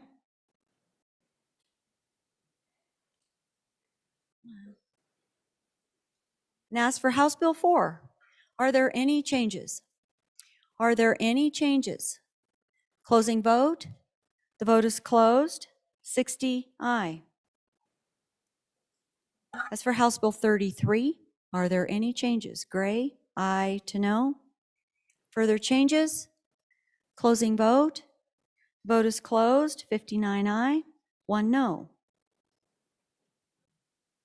As for House Bill 39, are there any changes? Larson Dan, aye to no. Jennings, aye to no. Stivar, aye to no. Fortner, aye to no. Bear, aye to no. Winter, aye to no. Knapp, aye to no. Rodriguez Williams, aye to no. Haroldson, aye to no. Nyman, aye to no. Ottman, aye to no. Hallinan, aye to no. Further changes? Closing vote. The vote is closed. 48 aye, 12 no.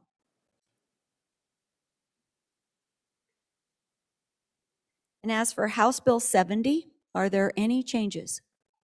Provenza, aye to no. Further changes? Closing vote. Vote is closed. 59 aye, 1 no. Having received the affirmative vote of the majority of the members elected to the House, House Bill 4, 33, 39, and 70 have passed the House. We're at that order of business of bills on third reading and final passage, regular. First bill for our consideration is House Bill 53. Reading clerk, please read the bill. House Bill 53, sponsored by Transportation, Military Department, Discrimination or Harassment Grievances, an act relating to discrimination and harassment grievances involving the Wyoming National Guard or Military Department, being enacted by the legislature of the state of Wyoming. We do have an amendment. Chairman Burkhart. Thank you, Mr. Speaker. I move third reading amendment number 1 to House Bill 53 and ask for your aye vote. Ladies and gentlemen, apparently there was some confusion with staff on what the dates should be. So they asked that they go back to what they are in the amendment. And I think a lot of us have had our dates confused over the last couple years. So I just ask for your aye vote. I would look at it as a technical change. Further discussion on the amendment. Representative Larson, Lloyd. Thank you, Mr. First time. Thank you, Mr. Chairman. A question back to the to the good chairman. So you had that, originally it was in there for a one full-time position, excuse me, one full-time position for a biennium. Now you're moving it to one fiscal year, but you haven't changed the dollar amount. That 210,000 was a biennial amount, and this would stay in there at that amount for a fiscal year. Is that correct? Any other member first time? Any other member first time? Any other member first time? First time? Second time? To the sponsor, Chairman Burkhart. Thank you, Mr. Speaker. To answer that question, I would say that's correct. They need to do a fair amount of training and that, and then I think they will continue it in their standard budget beyond that point. All right, members, we're voting on third reading amendment number 1, House Bill 53. All those in favor, please say aye. Those opposed, no. Amendment has been adopted. House Bill 53, having been read 3 separate times, the question is, shall the bill pass? Chief Clerk, please call the roll. Andrew, Baker, Banks, Bear, Blackburn, Brown, Burkhart, Burt, Clausen, Connolly, Crago, Duncan, Eklund, Air, Flitner, Fortner, Gray, Greer, Hallinan, Haroldson, Harshman, Heiner, Henderson, Jennings, Kenner, Knapp, Larson Lloyd, Larson Dan, LeBeau, McGuire, Nyman, Newsom, Nicholas, Oakley, Obermuller, O'Hearn, Olson, Ottman, Paxton, Provenza, Rodriguez Williams, Romero Martinez, Roscoe, Schwartz, Sherwood, Simpson, Summers, Stith, Stivar, Sweeney, Walters, Washit, Western, Worf, Williams, Wilson, Winter, Yin, Zwanitzer.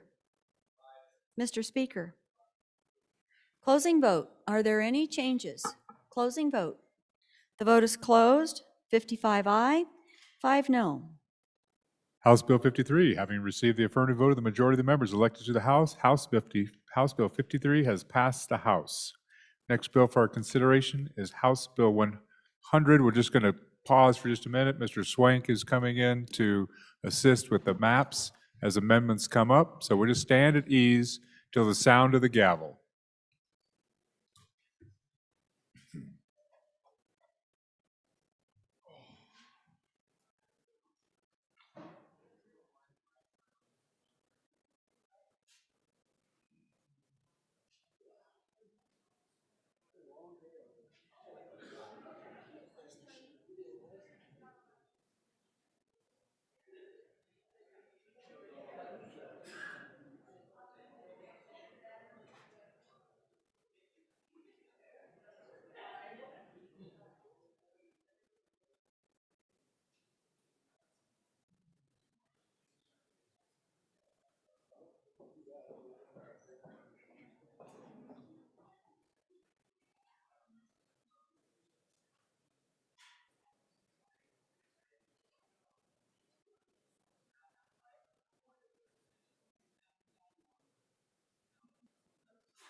set? Ready, Michael? House come back to order. Again, we thank Representative Swank for assisting us in this activity. We're at that order of business of next bill for consideration is House Bill 100. House Bill 100, sponsored by corporations, redistricting of the legislature, an act relating to state legislative districts being enacted by the legislature of the state of Wyoming. And we have amendments. First Amendment is a corrected copy. There's a corrected copy on the First Amendment. Third reading amendment number 1. Representative Chairman Olson. Thank you, Mr. Speaker. I move corrected copy number 1 to third reading amendment, corrected copy number 1 to House Bill 100, and do ask for your favorable consideration. Okay, so there's a couple of things happening in this amendment, and to give you the roadmap of what we're going to look at some clerk adjustments, and then some community of interest adjustments. So I'll start with the community of interest adjustments. So this is Laramie County and only Laramie County, and our adjustments are really occurring to the south side of Laramie County. So as we've been working this bill this week, we've had tremendous amount of emails, text messages, phone calls about this south side of Cheyenne. And we believe, I don't know what else to call it other than the Grand South Cheyenne Compromise of 2022, but that's really what it is here. We've brought all the stakeholders together, and everyone seems to be, at this point, happy with the way South Cheyenne has fleshed out. So putting communities of interest and neighborhoods that align together, and so that's the big change that you're seeing on the south side, and that's kind of the teal color, and then above that, the yellow district. I think, yeah, yep, right there. That's so that, and then the pink out and around it is actually it's all county, and on previous maps that district was simply just to the west of the area we're talking about. It does curve around now. You can see it wraps all the way around this teal piece and goes both on the east and the west of our teal district, which is district number 12. So that's the alignment of communities of interest and neighborhoods.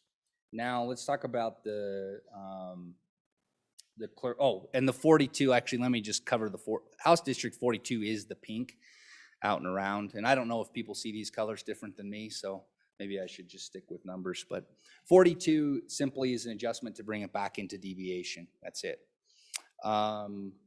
Going to the clerk fixes, let's go up to House Districts 9 and 61 where they meet. So there's a small adjustment made here. This is I believe this is identified by our clerk of court, and it looks to me, as we look at it, what it is a street that has houses on one side of the street and not the other side of the street. So where the line is drawn apparently matters quite a bit to the people who to the place where there are no people on the other side of the street. So we've brought that we brought that correction in. Then the other correction exists between House Districts 12 and 44. So going back down to the alignment of the neighborhoods and the communities of interest. So that where the little finger is pointing right now is actually an apartment complex right there with approximately 500 people. The apartment complex is city, and everything to its west is city, and everything, the teal district to its east is county. So we're taking that portion that is county and putting it back into the city, where apparently they would like to stay. And then again, just an adjustment north of that in order to stay in deviation. So those are the major clerk fixes that are being adjusted in here. Otherwise, Yeah, otherwise, that's pretty much it. And I will take any questions on this amendment. Any member for their first time? First time? Any member for their first time on third reading amendment number 1, House Bill 100? Member for their first time?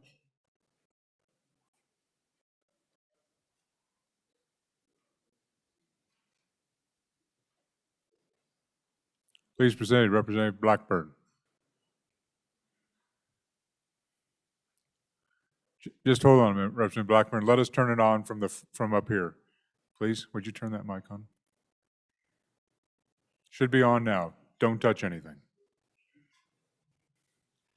Thank you, Mr. Speaker.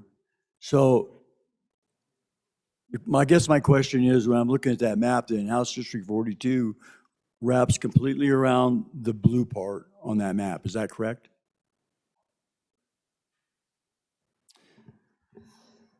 Any other member for their first time?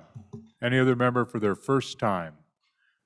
We're in third reading debate rules. Any member for their first time? First time, second time. Second time to the sponsor, Chairman Olson. Thank you, Mr. Speaker. And yes, just to clarify, what I'm seeing is the pink does wrap all the way around the teal district. That is correct. All right, members, we are voting on corrected copy, third reading amendment number 1 to House Bill 100. All those in favor, please say aye. All those opposed, no. The amendment is adopted. Next amendment for consideration is third reading amendment number 2.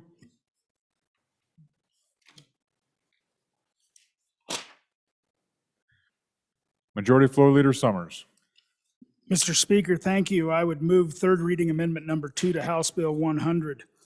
I'm neither for or against this. It's just an opportunity for the body. So if we go here, remember we adopted the plan that basically put Claremont back into the Johnson-Sheridan country.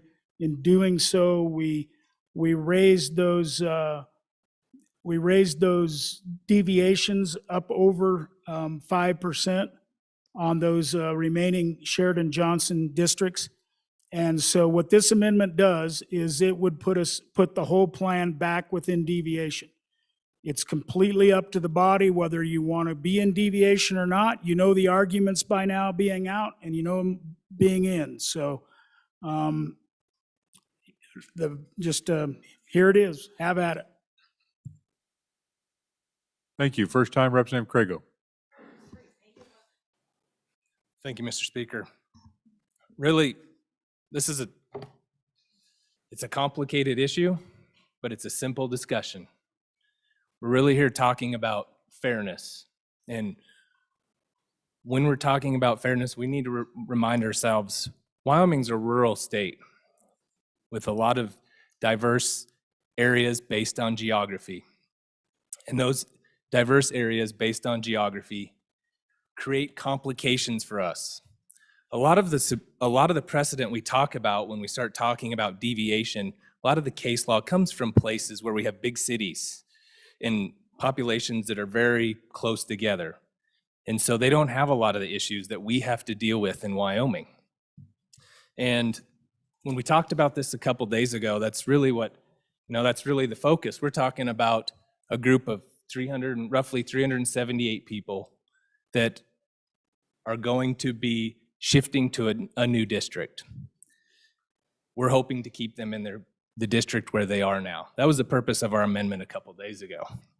And so really, what we have to decide as a body today is, are we willing to be out of deviation? Are we willing to go down that road and say, yep, we believe in certain circumstances we can be outside of this quote unquote constitutional standard? And if we're going to talk about the constitutional standard, I think it's best to go right to the Supreme Court, U.S. Supreme Court, and see what they've said about the constitutional standard.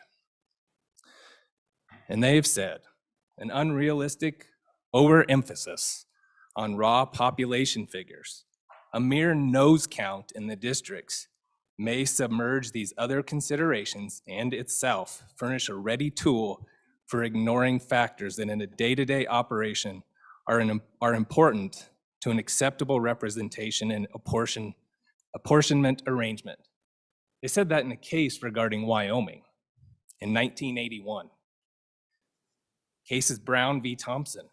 And in that case, the US Supreme Court upheld the challenge, which at that time we were apportioning based according to, and they weren't really talking about the senators, but at that time there was one senator per county and also a minimum of one rep per county. And the United States Supreme Court upheld that. Now, we're not anywhere near close to deviation that that particular case had. The max deviation in that case was 89%. The average deviation was 16%.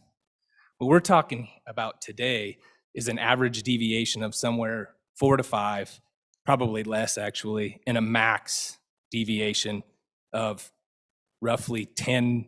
We're going to be a max deviation of 10.7 to 10.8, I believe is the math. So as we vote on this, do we want to always be bound by the 10%, or do we want to have the option to go outside that number when the circumstances require, when fairness requires? My argument and my plea to you is that we do. Please vote no on the amendment. Thank you, Representative Larson-Lloyd. First time. Thank you, Mr. Chairman. You know, as I've kind of watched this from a neutral position, because it seems like most everything's going around the periphery from where I live. And in our county, we have this firm court case that protects our Native American population, and rightfully so, because you need to consider the ability for this for these residents of my county to vote in a manner that their vote would really count. And you need to consider their economics, their culture, everything that kind of comes into that whole thing, and we work really hard to protect that. Well, I don't think that just exists there, and I think that the good representative from up in that just spoke shared with us yesterday when we adopted that amendment that there's other types of cultural and economic situations and class that really are worth protecting, and we have the ability to do that. Might put us a little bit out of deviation, but I think that it's worth protecting. He shared with us what those communities do with each other and the differences there.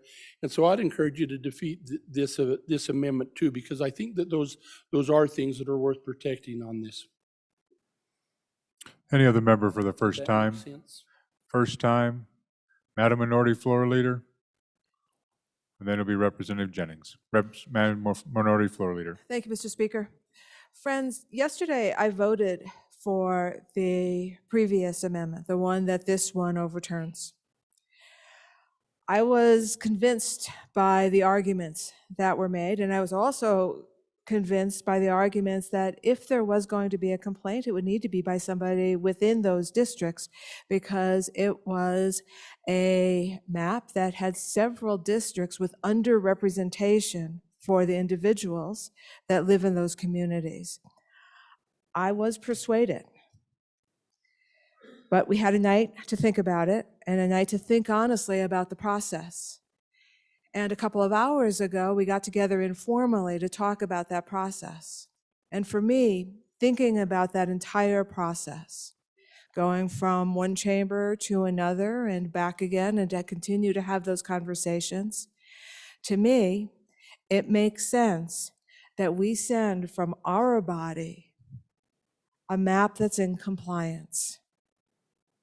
Now, we can continue to have that debate over the course of the entire process.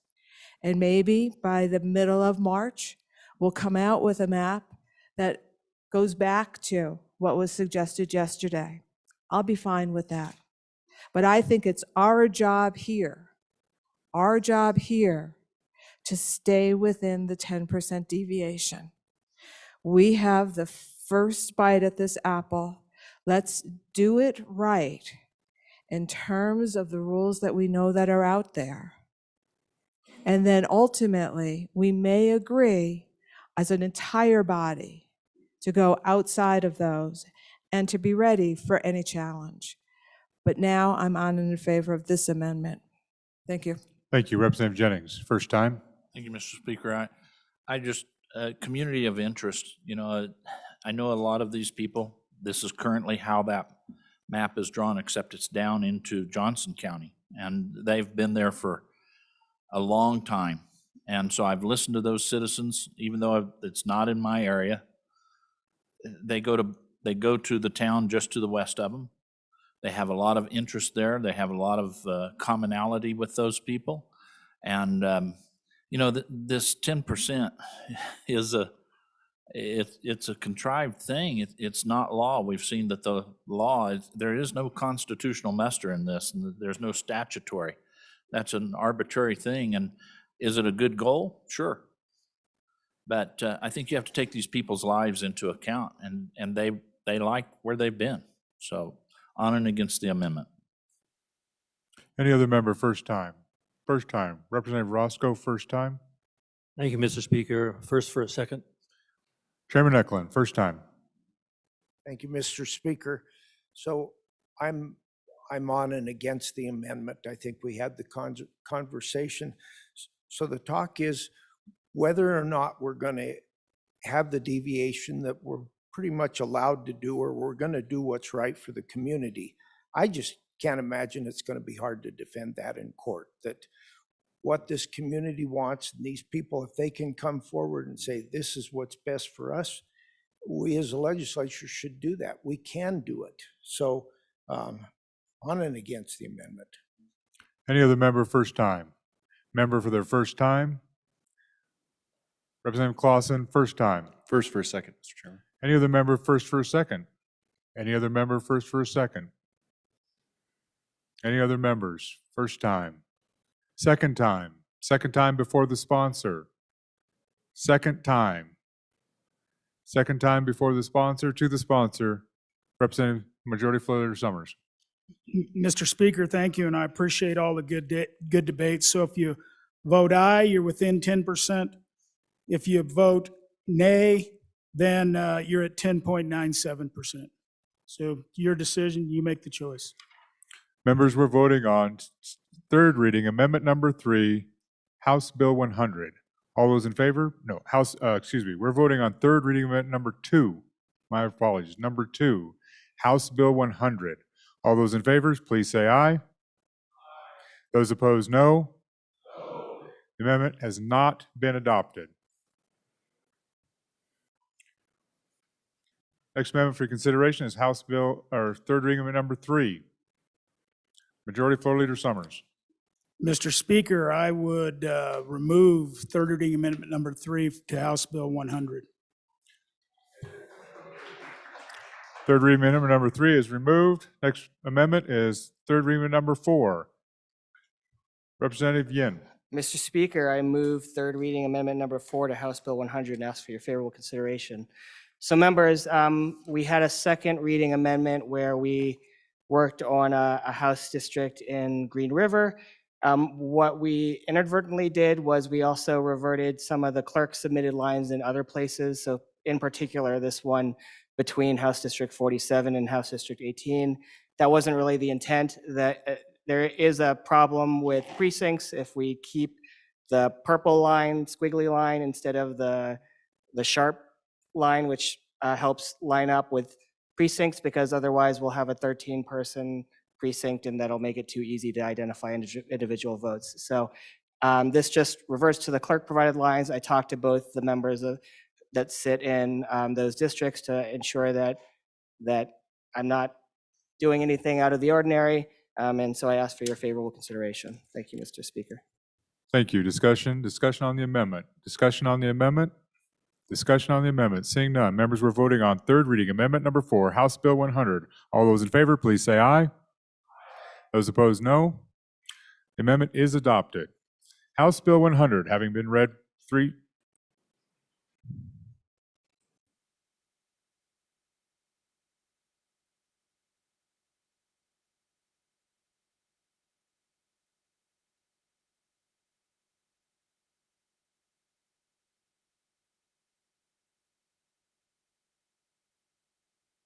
All right, members.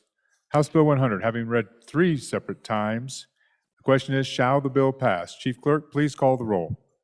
Andrew, Baker, Banks, Bear, Blackburn, Brown, Burkhart, Burt, Clausen, Connolly, Crago, Duncan, Eklund, Air, Flitner, Fortner, Gray, Greer, Hallinan, Haroldson, Harshman, Heiner, Henderson, Jennings, Kenner, Knapp, Larson Lloyd, Larson Dan, LeBeau, McGuire, Nyman, Newsom, Nicholas, Oakley, Obermuller, O'Hearn, Olson, Ottman, Paxton, Provenza, Rodriguez Williams, Romero Martinez, Roscoe, Schwartz, Sherwood,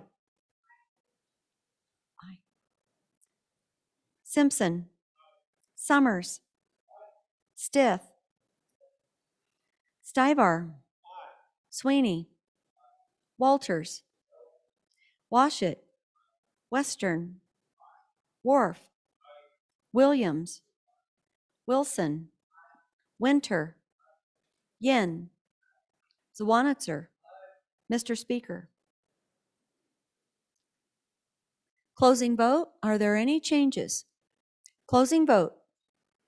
Vote is closed. 54 aye, 6 no. By your vote, by the House Bill 100, having received the affirmative vote of the majority of the members elected to the House, House Bill 100 has passed the House. Thank you, Mr. Swank. Well done to our Corporations Committee. Shout out to the Corporations Committee.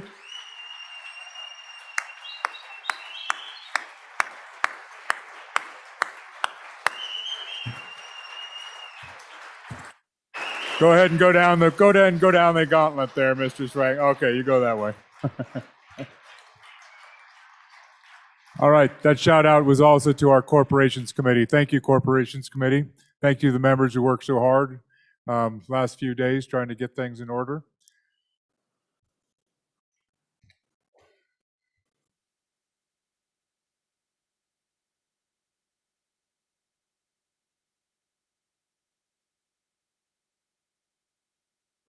So members, we're going to read bills in. So we have bills ready and queued up, and some of them need referred to the committee number 2. So we want to get those all in so they're ready to go the first on Monday. And then the majority floor leader looks like he's going to take us into committee of the whole. So take a few minutes to get through these committee reports, and then we're going to go into committee of the whole.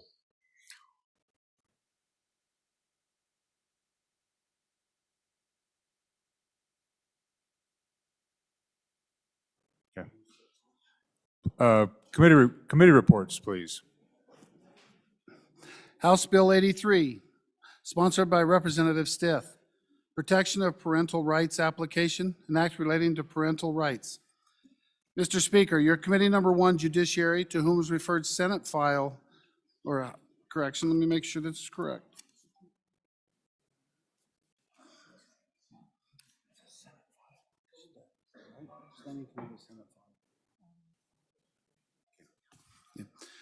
To whom is referred House Bill 83, prohibiting chemical abortions. Respectful report, same back to the House with the recommendation that it do pass with the following amendments. Ayes, Representatives Crago, Larson Dan, Oakley, Olson, Rodriguez Williams, Washit, Zwanitzer, Noes, Provenza, and Yin. Representative Olson, Chairman. House Bill 86, sponsored by Blockchain, Genetic Data Privacy Amendments, an act relating to genetic data privacy. Mr. Speaker, your committee number 1, Judiciary, to whom is referred House Bill 86, Genetic Data Privacy Amendments, respectfully report same back to the House with the recommendation that it do pass.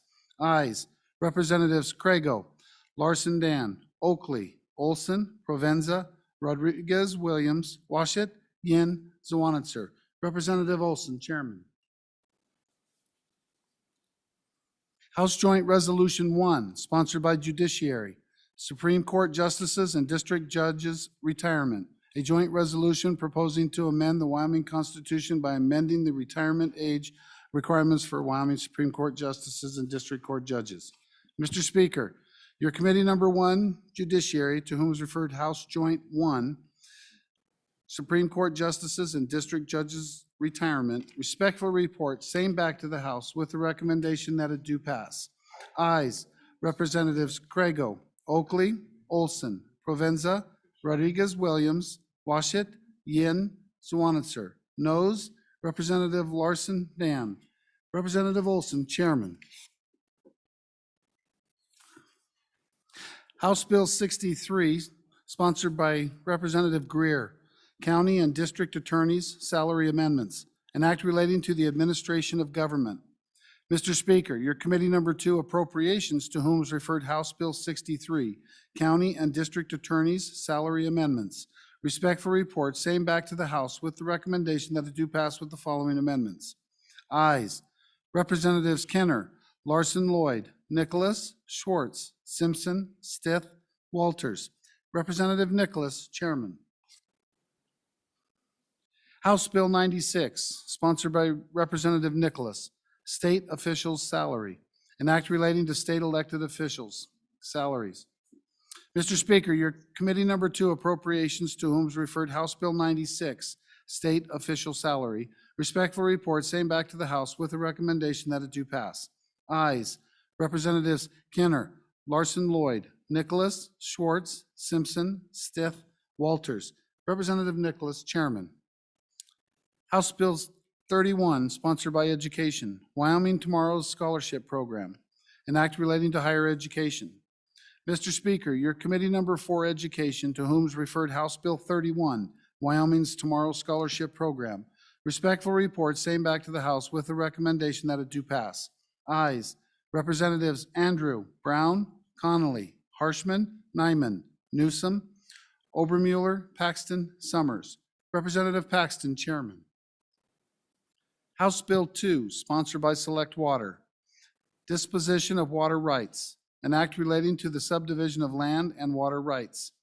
Mr. Speaker, your Committee Number 5, Agriculture, State and Public Lands and Water Resources, to whom is referred House Bill 2, Disposition of Water Rights.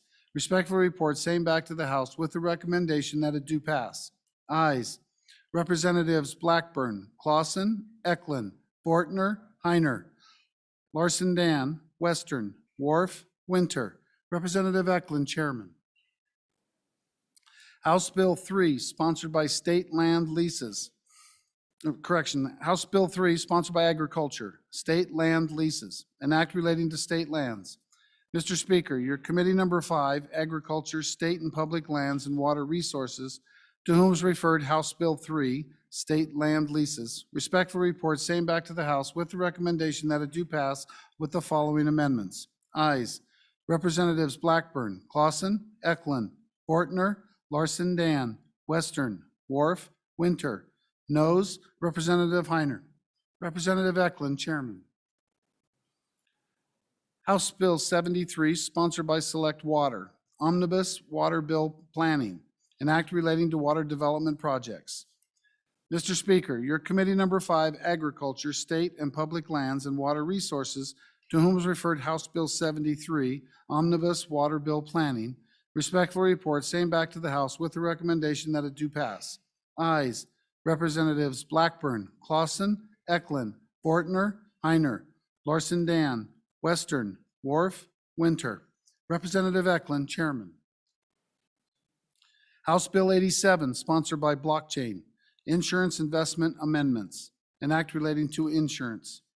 Mr. Speaker, your Committee Number 7, Corporations, Elections, and Political Subdivisions, to whom was referred House Bill 87, Insurance Investment Amendments. Respectful report, same back to the House with a recommendation that it do pass. Ayes, Representatives Blackburn, Burt, Clausen, Duncan, Ayer, LeBeau, McGuire, Roscoe, Zwanitzer. Representative Zwanitzer, Chairman. House Bill 110, sponsored by Representative Larson, Board of Psychology, Behavior Analyst Regulation, an act relating to professions and occupations. Mr. Speaker, your committee number 10, Labor, Health, and Social Services, to whom is referred House Bill 110, Board of Psychology, Behavior Analyst Regulation, respectfully reports same back to the House with the recommendation that it do pass with the following amendments.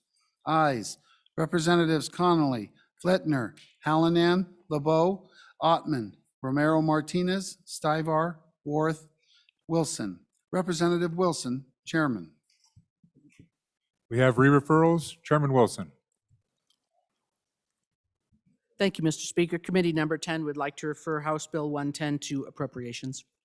Without objection, House Bill 110 is referred to Committee Number 2, Appropriations. Chairman Paxton. Thank you, Mr. Speaker. Your committee number 4, Education, would like to re-refer House Bill 31 to Appropriations number 2. Without objection, House Bill 31 is re-referred to Committee Number 2. Chairman Eklund. Mr. Speaker, your committee number 5 would like to re-refer House Bill 73 to Appropriations. Without objection, House Bill 73 is referred to Committee Number 2, Appropriations. Any further referrals? Further referrals. Privileges of the floor. Representative Burt. Thank you, Mr. Speaker. I'd like to direct everybody's attention to our South Gallery.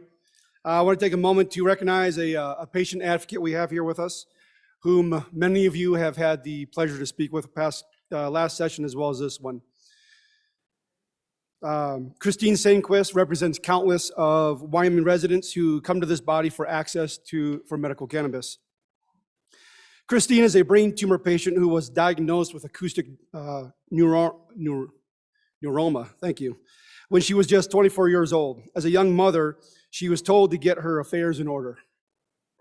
After missing years of her children's lives while living in bed rest, Christine began to search for a different way to manage her crippling pain.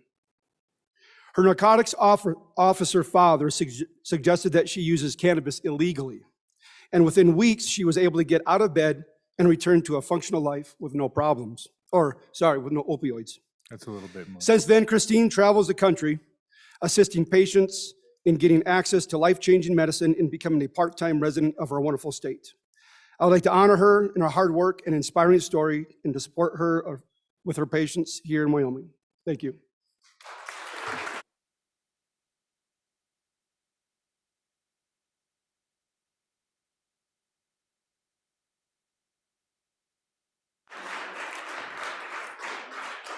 Thank you. Representative Newsom. Thank you, Mr. Speaker.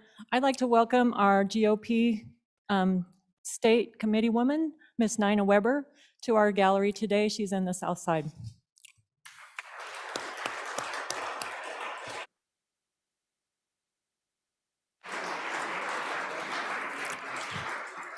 Welcome to the House. Any other privileges? Mr. Majority Floor Leader. Mr. Speaker, I move that the House resolve itself into Committee of the Whole. You've heard the motion. All those in favor, please say aye. Those opposed, no. Representative Simpson.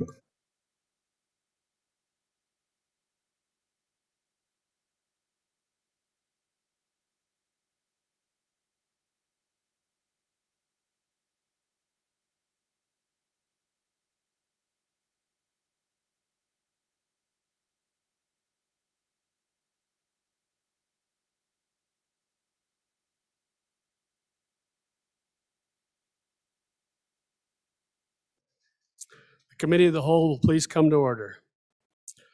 Members, we have 12 bills before us to be considered. I encourage you to work as efficiently as possible and move as many of these bills off the docket as we can today.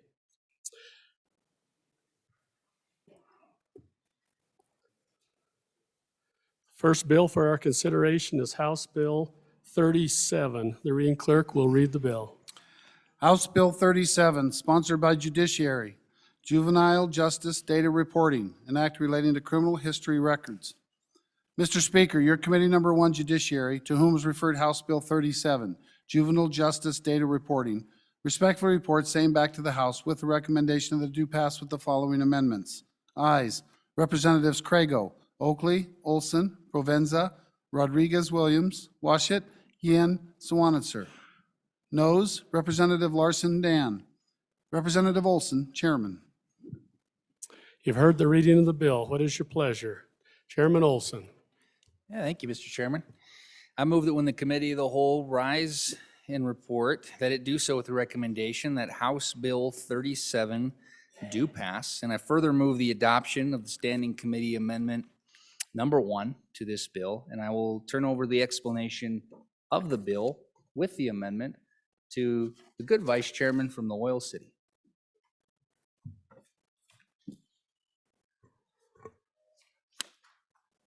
Mr. Chairman, I bring Please you continue. House Bill 37, and I'll give you the high view real quick so you get an idea of what we accomplished in this bill. For years, the responsibility of juvenile justice data collection fell upon that division that investigates crimes. This bill moves that responsibility from that division to the department that deals with families. And because of that, some of the language had to change. We moved it from one part of our green books to another part of our green books. And so that's the type of detail work that adds to the length of this bill. But in substance, not a lot changed other than who's collecting the data and the methodology to an extent. So bring you first the Standing Committee Amendment number 1. I believe it was moved by the good chairman.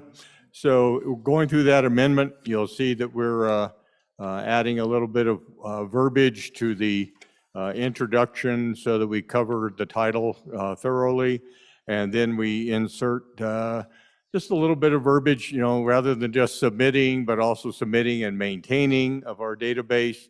And on page 8, line 3, we added the phrase "and overall compliance with this act," and that's referring to the reporting from that department to the Joint Judiciary Committee, that we want an overall assessment along with some of the particulars. On page 9, we reinserted a bunch of language that had been taken out, and that strike of the language made sense when we were talking about the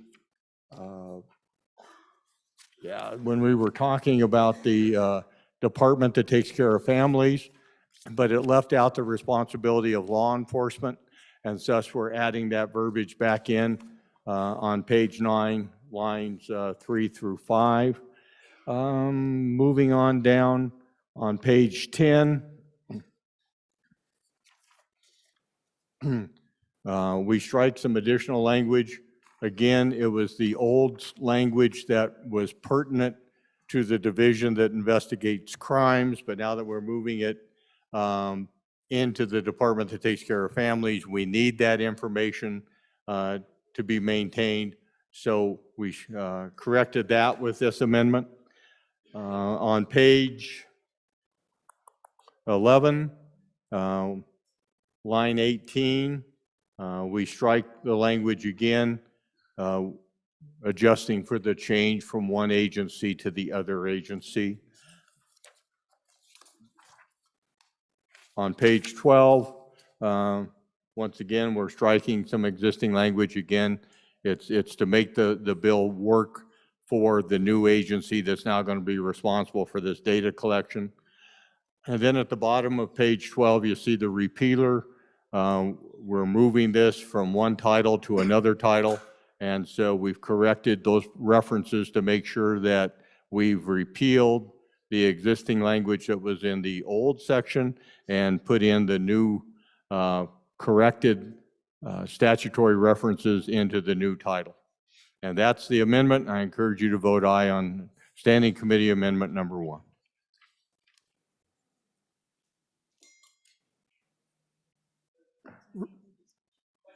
Any discussion? You've heard the motion on the Standing Committee Amendment. The question having been called, all those in favor say aye. Opposed, no.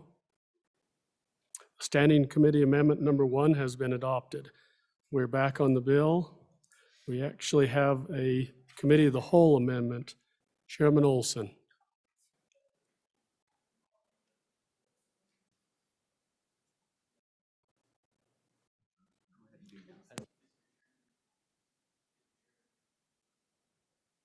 It's on, says it's on. Mr. Chairman, this is an individual amendment, not a committee amendment. Chairman Zwanitzer will be bringing this amendment. Okay, we're back on the bill. Try it, is it on? So, Representative Washut. members, when we go back to House Bill 37 as presented to you with the amendments, again, I think the bill is fairly straightforward. We're simply talking about the collection of data.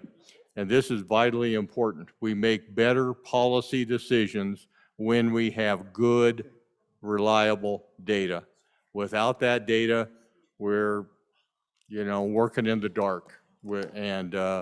People make claims and allegations without the data, and we have no way to know for sure. We're no way to refute claims, and therefore, we need good data. I think this bill was very carefully vetted by your committee number 1 over the interim, making these transitions from one agency of our state government to another, which actually, if you think about it, there are 3 components of our system that all have pieces of this information. The judiciary has some, the department that takes care of criminals, investigating them, that agency has some, and the department that takes care of families has some. So this bill brings all 3 of those groups into one bill to make sure that we have good data and that we get annual reporting to Joint Judiciary to make sure that the bill is being complied with. And with that, I'll stand for any questions. Representative Brown. Thank you, Mr. Chairman. Riveting discussion here this afternoon to start out Committee of the Whole. I have a very serious question about this. Generally, when we see, topics being transferred over or responsibilities being transferred from one agency to another, there's usually correlations with the amount of staff time. And so you'll see amount of staff moving in one portion and the movement of that kind of staff. And I didn't see anything about that in this particular bill. And so I'm just kind of curious if we're taking something away from one agency and giving it to another. Number one, I want to find out if we're removing the employees from this agency that are no longer doing that work, or if they just weren't doing that work and we're now moving it over here, that this agency over here now has the proper employee count and the proper manning and the proper ability to do what they're supposed to be doing. Typically, you see that in this type of work. I just want to make sure that, we're not just going after taking a program away and giving it to somebody else and just hoping that this gets fixed just because we put it into statute. From my understanding, it doesn't sound like what was going on before this statute was really clear. So if I could get some clarification on that, that'd help me. Thanks. Representative Larson. So the question I had, and maybe the bringer of the bill can help us through that. We've got some conversation going on to try and figure out from the agency, was with this additional responsibility, was there any discussion on the burden on the agency and if it was going to impact them? And then did they submit anything to you? We didn't hear anything in committee number 2 requesting anything according to this bill. It sounds like maybe that fiscal note wasn't distributed. If you could help us out with that. Chairman Olson. Thank you, Mr. Chairman. To the good appropriator, it was discussed in committee number 2. You just maybe didn't realize you were discussing it. So there is a budget. The way the department I think is approaching this is the new build out on their new system, the YCAPS, and I can't remember the name of the other system, but at the end of the day, they're the houser of the data. So nothing really there's no request for information be separate and apart in this bill because it's going through the budget. Depending on how all of that turns out, of course, will be a question of the body. But in terms of the data input, it doesn't obviously go through the department. That data is input at the local level in your, by the sheriff's offices. So there's no impact there because they were already, they were supposed to be doing it, and some were and some weren't. But the only administrative impact that we're aware of would be to the department, and they preferred to just truncate that conversation into the YCAPs and other IT requests in committee number 2. Thank you, Mr. Chairman. Representative Larson. Thank you. And I do recall that conversation on the systems, but it seemed like if we're going to be feeding all of this data into an agency, there's going to have to be somebody like a data analyst that would then need to compile and disseminate and use that material. Was there any conversation about that? Chairman Olson. Thank you, Mr. Chairman. Yeah, so I think that actually depends on the future of what we do with the data. So right now, what this bill does is it clarifies that it is mandatory to, in fact, input this data. It clarifies which agency will be holding the data, but there isn't the next step inside of this bill that requires that certain data be compiled in certain ways or certain reports be compiled. So I think that, that step comes as we go. It depends on what this legislature, maybe it's committee number 1 at some point, that asks for certain reports on that data. We went through the interim and to the extent data existed, we had it compiled and presented. Most of it was actually being compiled and presented in other reports that are already required. So whatever they're doing inside of the department, they're already doing it with that. There's no mandatory report coming out, at least to my recollection. I don't think there's a mandatory report coming out on this data. And I guess the vice chairman could correct me if I'm wrong. Chairman Swanser.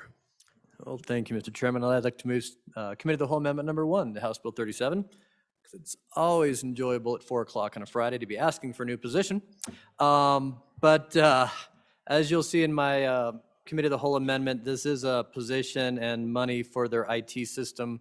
I think throughout the interim, the discussion was this system and all of this information was being transferred from one of our entities to the Department of Family Services. And there was I'm not sure what the expectation was. The conversation evolved through multiple committee meetings of what was going to the Appropriations Committee and what was being asked for in the budget and what would be asked for based on costs in this bill about moving an entire system to a new system and all of this data and having someone analyze it and collect it throughout the state. The agency did submit an administrative impact statement, which for better or worse, I think they believe that that was going to trigger us to do something without a formal ask of the position, which we did talk about previously, but we did not put in the bill here this week when it went through our committee. So this is the other part of the story, that if you're going to move the data reporting system and everything housed on juveniles in the state from one entity to another, this provides the funding. So obviously it's one position. That's a biennial figure you'll see there on line 11. And then the other part is a $450,000 general fund appropriation to the department to get the system up and running. They are a self-serving department, meaning the money goes to the department and they have in-house contracts and in-house expertise to develop the system. A lot of times this goes to ETS and they develop the systems for departments, but in this case it would go directly into the Department of Family Services, as you'll see on line 24, to develop the system over the next couple of years. So certainly be happy to answer any questions.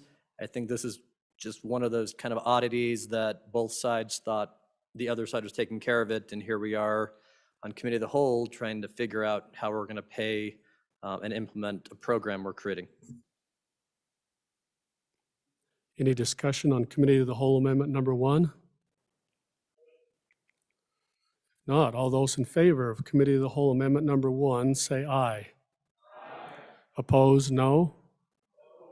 The amendment has been adopted. Is there any other discussion on the bill?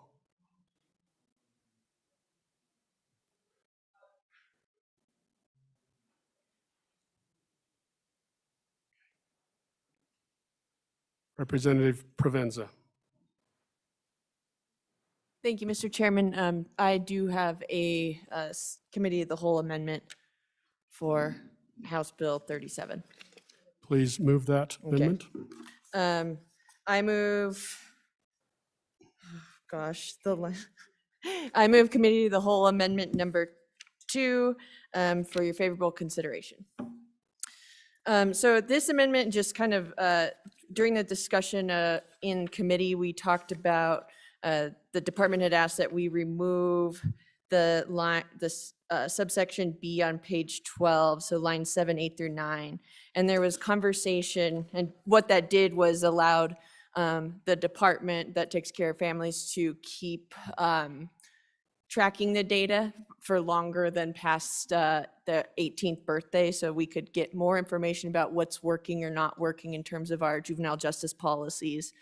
And what this amendment would do is kind of just go back in and delete that standing committee amendment, but in an effort to change the reporting. So we want that data. We want to be able to collect data and store it for more than the age of 18 so we can understand things, but we want to make sure that we're protecting youth confidentiality assumptions. So the way to do that is to de-identify that data. Make sure that we're removing identifying information from it so that we can continue to house and have this data, but not accidentally put someone at risk of violating their rights. So this amendment also asks that the department just report that progress to us during the interim. So where are they at in the process of promulgating these rules and identifying a way to de-identify data. So that's what the amendment does. Seems more complicated than it is, but I'll stand for any questions. Chairman Olson. Thank you, Mr. Chairman. Just want to speak in support of the amendment. So the bill, as originally created and then amended through the standing committee amendment, the bill actually originally got rid of all data when you entered the age of majority, or when an individual entered the age of majority, their data was deleted from this database. We removed that from the bill with some concerns of federal compliance. So in essence, a juvenile or a minor's data goes into the system and remains there in perpetuity. And there, some of this could be addressed possibly through expungement law at a later point, but the point is this data is in there, and the department actually expressed the solution to de-identify the data is ultimately what has to occur. That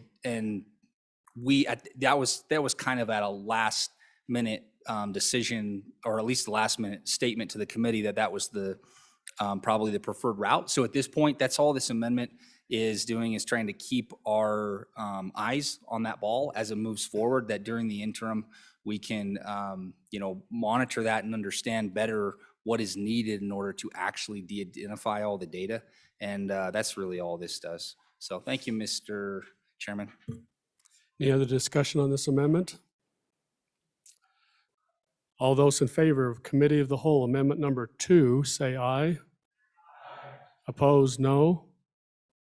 The amendment is adopted. Is there any other discussion on the bill?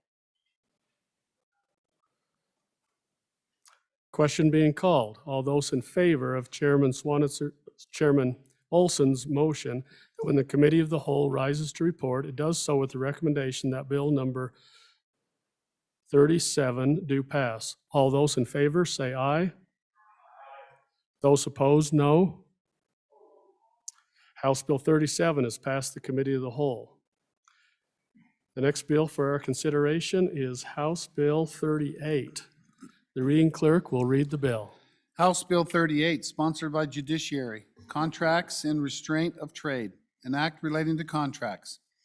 Mr. Speaker, your Committee Number 1 Judiciary, to whom is referred House Bill 38, Contracts and Restraint of Trade, respectfully reports same back to the House with the recommendation that it do pass with the following amendments. Ayes, Representatives Larson, Van, Oakley, Olson, Provenza, Washit, Yen. Noes, Representatives Crago, Rodriguez Williams, Swanitzer. Representative Olson, Chairman. You've heard the reading of the bill. What is your pleasure? Chairman Olson. Mr. Chairman, I move that when the Committee of the Whole rises to report it, do so with recommendation that Bill number 38 do pass. And I further move the adoption of Standing Committee Amendment number 1 to House Bill 38. And I turn over the explanation of the bill and the amendment to the good representative from where the springs rock, or the rocks spring. Representative Stith.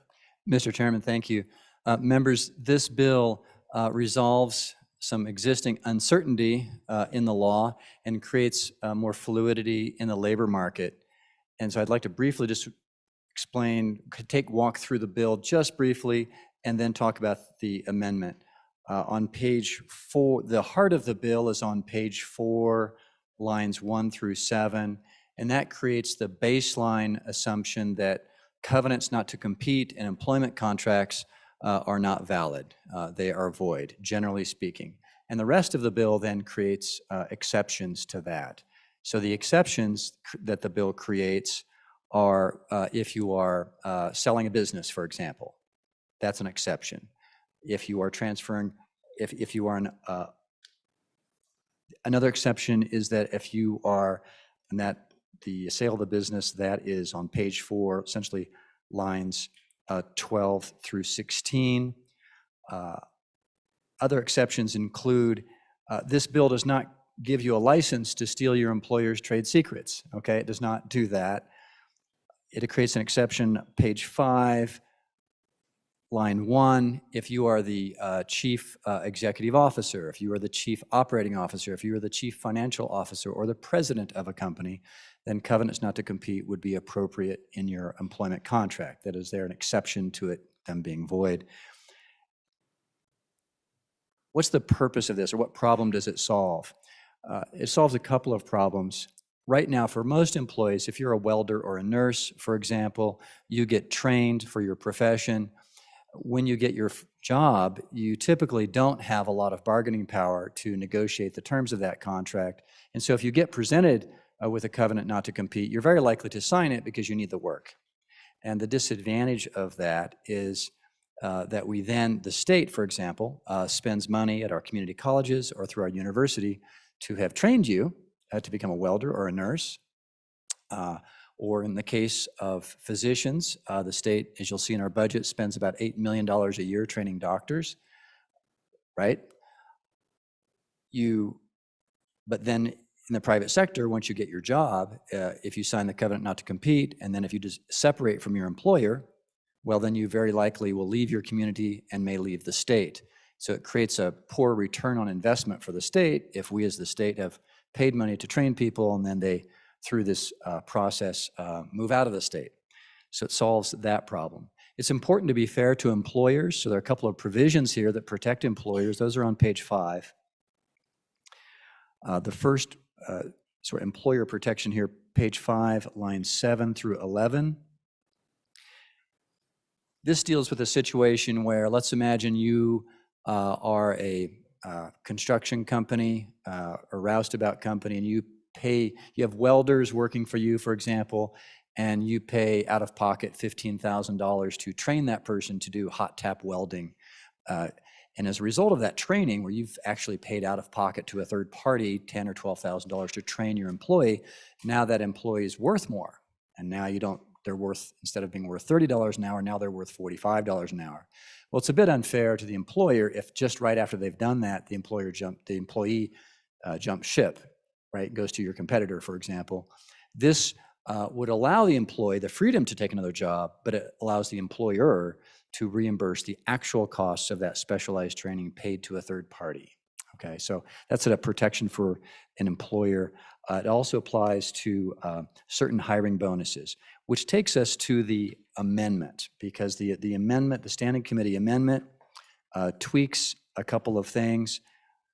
On the Standing Committee amendment, for a signing bonus, for example, in the main bill, it appears on page 5, that if you as an employer have paid a hiring bonus, but then your employee leaves, you have a right to claw that hiring bonus back, right? That could be a little unfair for a frontline worker at a convenience store or a fast food franchise where the signing bonus is $500 or $1,000. So the Standing Committee amendment says that this provision about clawing back a signing bonus would only apply if the signing bonus is for more than $5,000. Because we didn't want to sweep up fast food workers, for example, in this and have them lose their last check because they switch jobs. It would apply, for example, however, as currently drafted, say to a hospital that to attract a physician pays a bonus of, say, $150,000 to that doctor, right? Under this provision, if the doctor then leaves the hospital within 3 years, it would be permissible in that employment contract, not mandatory, but permissible to have in that employment contract that the hospital could claw back that signing bonus. Again, it's not automatic, only something that would be allowed in an employment contract. So what the amendment does is put in that $5,000 threshold. The amendment also defines the term executive personnel so that we have a clear notion of what that exception is, limiting it to chief executive officer, chief operating officer, chief financial officer, or president. The other amendments in the Standing Committee Amendment number 1 are technical changes that don't really, in my view, change the substance of the meaning of it all substantially. One of the amendments is to say that one of the exceptions is if you sell substantially all of the assets of your business, that's a situation where a covenant not to compete can be appropriate. And it makes sense, right? If you have a dry cleaners and you're selling your dry cleaners to somebody, and the buyer has a real interest in making sure that you don't set up shop, that the seller doesn't set up competing dry cleaners across the street the next day. That would kind of defeat the purpose of the transaction. So in that context where you're selling substantially all of the assets of a business, covenants not to compete would remain legal. So why is this a good idea? It's a good idea because our current law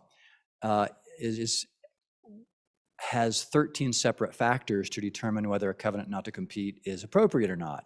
And the problem with a 13-factor test is that nobody knows whether any given covenant not to compete is going to be enforceable by a court or not. Because not only do the parties and their lawyers have different views of how those 13 different factors should be applied, typically in advance, the parties don't know what a district judge is going to do with that. So right now we have an inefficient system, leads to a lot of litigation. So this should prevent or at least minimize litigation about these kinds of covenants and create more fluidity in the labor market. And with that, I would stand for questions, and perhaps we address the Standing Committee amendment first.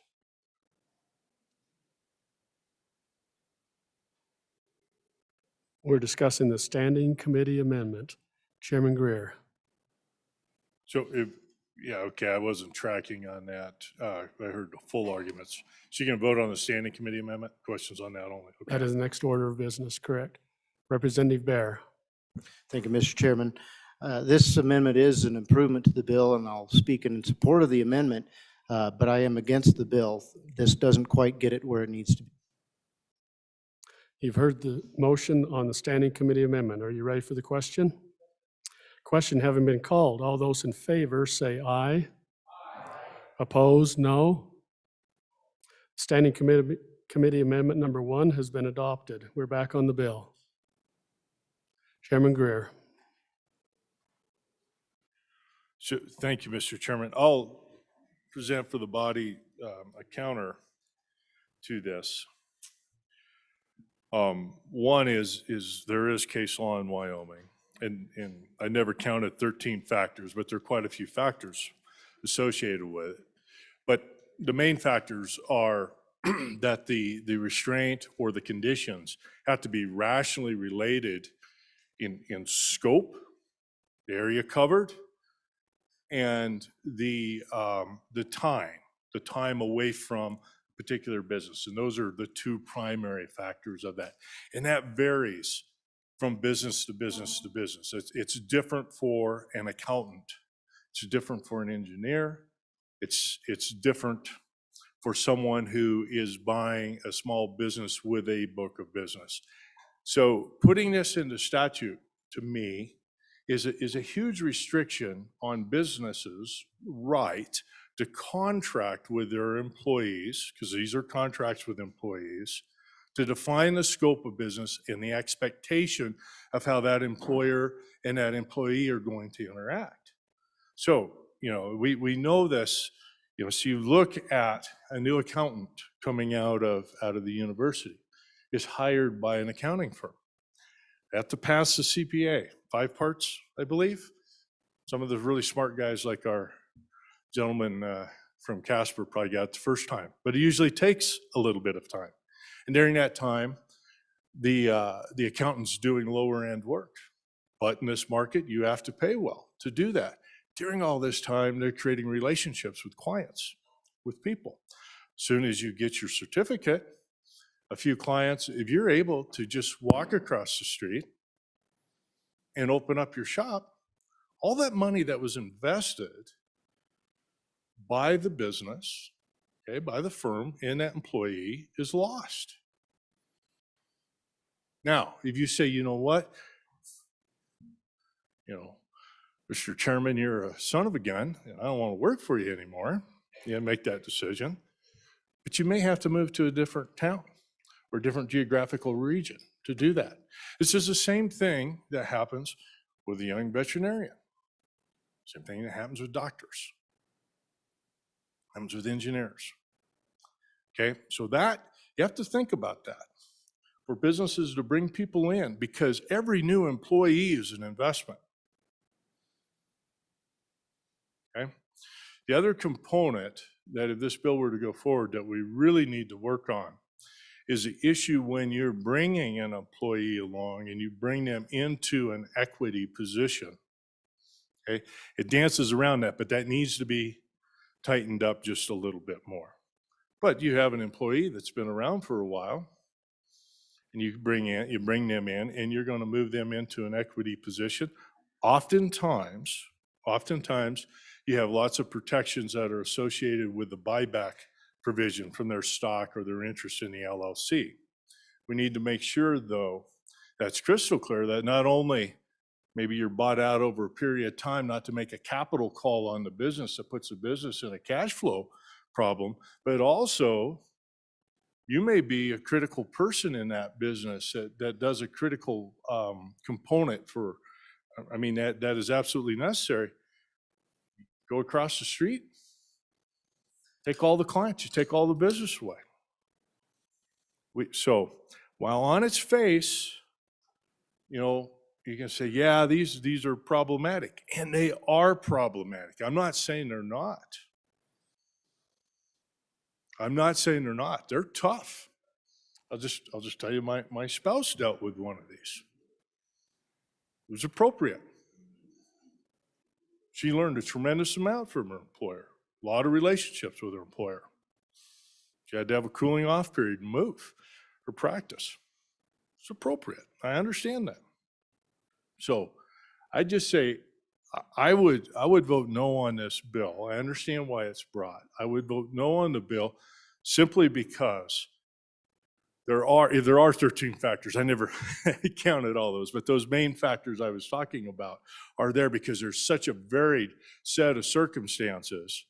Just let business operate as it has. Let people negotiate as they do.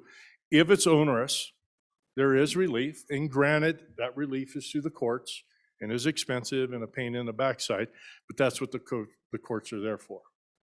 So those are my comments. Thank you very much. Representative Stith. Mr. Chairman, thank you. Do want to address the ownership issue, and something I forgot to mention in the Standing Committee Amendment number 1, it's line 12, that it includes as an exception any owner of a business entity.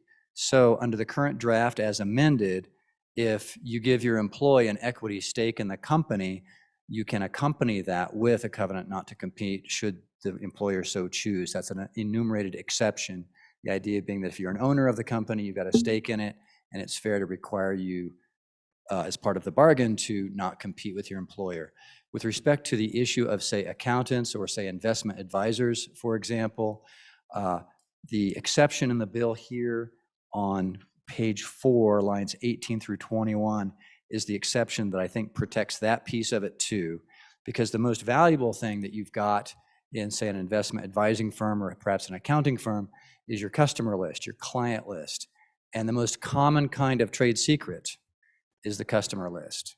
The most common kind of trade secret is that remains protected in the sense that this bill is not a license to steal someone's company trade secrets. So if this bill passes, you can still have an employment agreement that says, don't solicit if you leave, don't solicit my customers. If you leave, don't use any confidential information. If you leave, don't misappropriate any trade secrets. So that is provided for here because it is very important to be fair to the employers. It really is. I genuinely believe that the law's got to be balanced, but our current system is really inefficient. And our current system actually is not very fair to employers because an employer who's got a covenant not to compete, if they choose to pursue that, they've got to spend $20,000, $30,000, $40,000 out of pocket to litigate that right now, to find out if a judge thinks that their covenant not to compete is reasonable or not. So there's a burden on the employer, and what's worse for the employer under our current system is, let's imagine they win the first round. They win round 1 and get a preliminary injunction against the employee, but then they lose on appeal. That's really bad for the employer because the employer has to post a bond to cover all their lost wages. So so our current system is not really good for employers or employees. I think this brings some clarity to the law and strikes a reasonable balance between the fluidity in the labor market and the competition we want to promote generally and the legitimate interests of employers. And I vote. Thank you. Chairman Wilson. Thank you, Mr. Chairman. I do have a question, and it's kind of surprising that I get up on this because I have very mixed feelings, and I try to never get up and talk on lawyer bills. But nonetheless, I have a question. The bringer of the bill said on the bottom of page 4 in that paragraph 2, lines 18 through 21, at least as I understood him to say, the phrasing about prohibiting an employee from misappropriating an employer's trade secret, and he said, I believe, at least what I wrote down was, that a customer list might be an example of that. I guess I'd just like to hear a little bit more about how that would actually play out. And I'm thinking specifically here of issues, say, with hospitals, medical staff.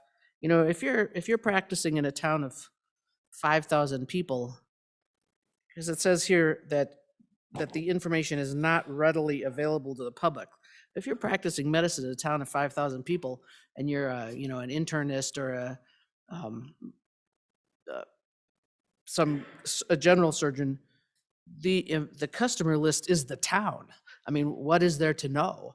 So I guess I don't quite see how a customer list, I mean, if you're a national corporation and you're selling some sort of, nuclear thing or aircraft invention or something, I can see that. But explain to me a little bit more about how that would fit into a lot of businesses in rural areas. Representative Stith. Mr. Chairman, yes, thank you for the question. Not every customer list is going to be a trade secret, right? If you have a grocery store, the list of in a small town, who your customers are is not necessarily a particular secret. But if you're an investment advisor, for example, or if you're an accountant, then it's much more likely that cultivating those particular clients could be a trade secret. So, and right now, as drafted, this bill, and it is a big policy step.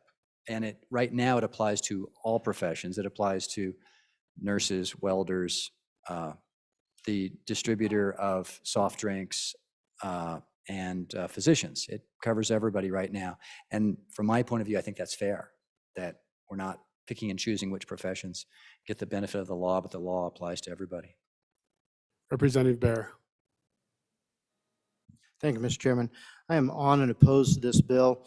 Just as a business owner and a small business at that, I find this really difficult to swallow that we need to do this. We have remedies, just as the good chairman of Minerals mentioned, and I think this just makes it difficult for people who have any kind of intellectual property that they want to protect in their market area.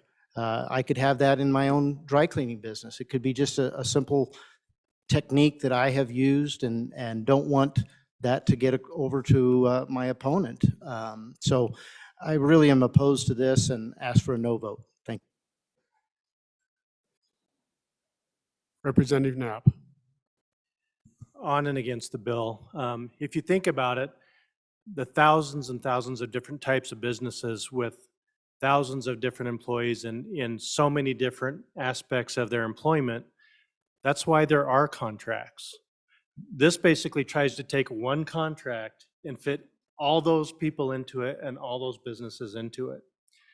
So there's a reason for contracts. They usually are individual per employee and per business, and that's the reason for it. So on and against the bill. Is there any other discussion? Are you ready for the question? The question being called, all those in favor of Chairman Olson's motion that when the Committee of the Whole rises to report, it do so with the recommendation that Bill number 38 do pass. All those in favor say aye. Those opposed, no. Pursuant to HR 6-6B, the bill having failed a voice vote, standing division vote is required. All those in favor, please stand.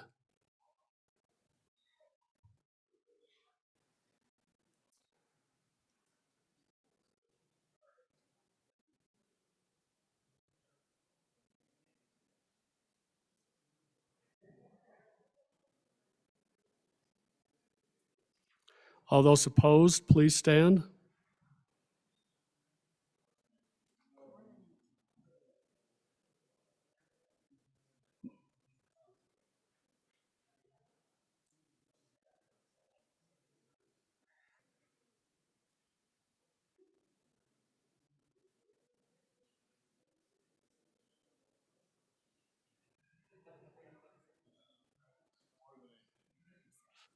Thank you.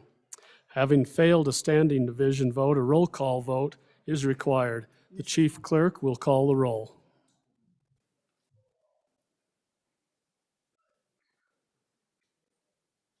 Andrew.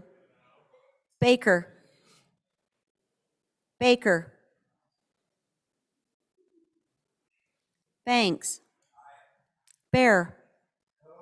Blackburn. Brown. Burkhart. Burt.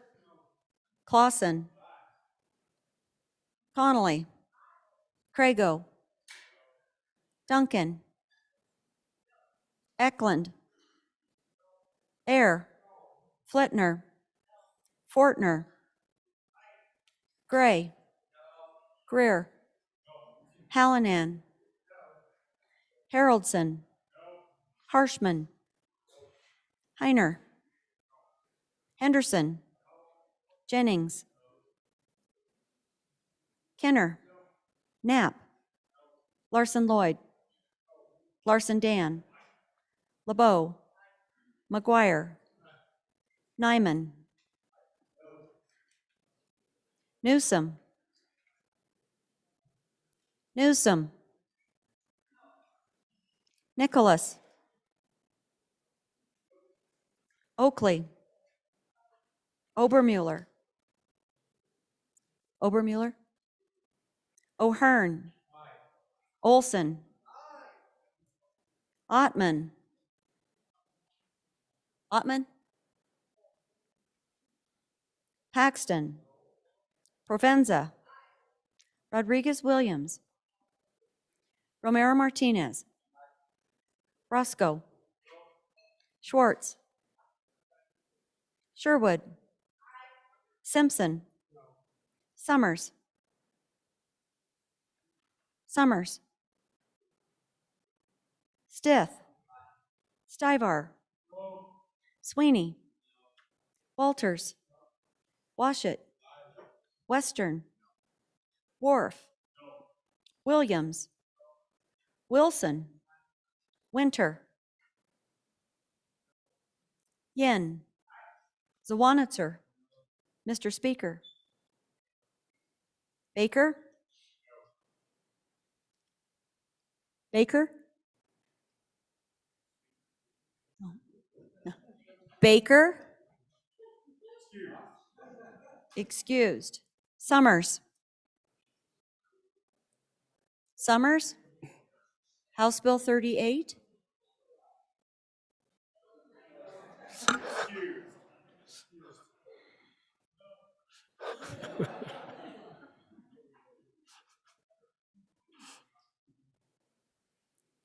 We have, closing vote, are there any changes? Fortner, aye to no. Further changes? Closing vote. Vote is closed. 17 aye, 42 no, 1 excused. Pursuant to HR 6-6B, House Bill 38 having failed, a roll call vote is indefinitely postponed. Next bill for our consideration is House Joint Resolution 5. The reading clerk will read the bill. House Joint Resolution 5, sponsored by Capital Financing, Permanent Mineral Trust Fund Investments and Distributions. A joint resolution proposing to amend the Wyoming Constitution to modify and modernize the Permanent Wyoming Mineral Trust Fund. Mr. Speaker, your committee number 2, Appropriations, to whom was referred House Joint 5, Permanent Mineral Trust Fund Investments and Distributions, respectfully report same back to the House with the recommendation that it do pass. Ayes. Representatives Kenner, Larson Lloyd, Nicholas, Schwartz, Simpson, Stith, Walters. Representative Nicholas, Chairman. You've heard the reading of the bill. What is your pleasure? Chairman Nicholas. Mr. Chairman, I move in the committee whole rise and report. It does so with the recommendation that Joint Resolution 5 do pass, and I would present the bill to the floor. So ladies and gentlemen, this is probably one of the most important resolutions or bills that we're going to address this session. So why do I say that? If we modify our investment policies and procedures, we're likely to be able to increase the amount of funds paid in from our investment proceeds by anywhere between $80 to $120 million a year. Per biennium, that'll be over $250 million a year. That's what our experts tell us. And that's because what we haven't done is we haven't adopted our investment policies to mirror the new professional standards of investment practices. So what this resolution does, it makes a small change in our Constitution that allows us to invest in a different fashion. And by doing so, our investment returns, we have different estimates, but it should go up by at least 1% or even up to 2%. Well, what is 1%? 1%, our permanent mineral trust fund is now just over $9 billion. It's projected to be close to $10 billion by the time this will go into effect. 1% of $10 billion is $100 million just by changing our investment policies and procedures. And so what does that do for us? Well, it takes care of part of our budget deficit, doesn't it? On the school side, depending on how we do it and how we use our dollars. We have declining revenues in oil and gas and in coal. So this is going to substitute for those funds. Right now, we use 27% of our general fund budget. 27% is investment income. And this year, it's going to be roughly around $480 million. So instead of being $480 million, if we do this and we do it right, that'll be $580 million or $600 million. And then so that also will provide more funds to meet our spending policy, 5%.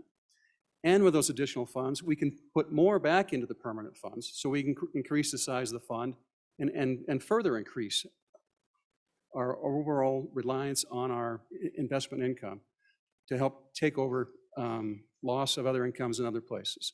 So how does this work, and why does it work? Our investment portfolio is basically an income-based portfolio. And so we derive, and that kind of dictates how we invest our dollars. You may recall that last year, we passed a statute, and that's the statute that we passed was Senate File 119. Senate File 119 started moving us into this one fund concept.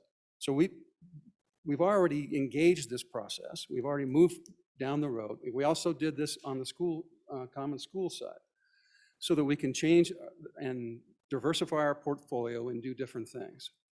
But one of our impediments on going the full route of this is the current language in our Constitution. So if you look at and by the way, you have a handout. Every one of you, I dropped one of these off after lunch on your desks. So somewhere you may have it. But this is kind of a short bullet point description of what we're trying to do and how it works. So if you look at that, what we're doing is we're simply changing the definition of what is provided by eliminating the language income that is in the Constitution and substituting it with investment earnings, because it broadens the scope of what we can invest and how we can use it. One of the things that we need to do is invest our short-term dollars and our midterm dollars in a more aggressive fashion. And by doing so, we increase the risk, but we have a limited degree of risk.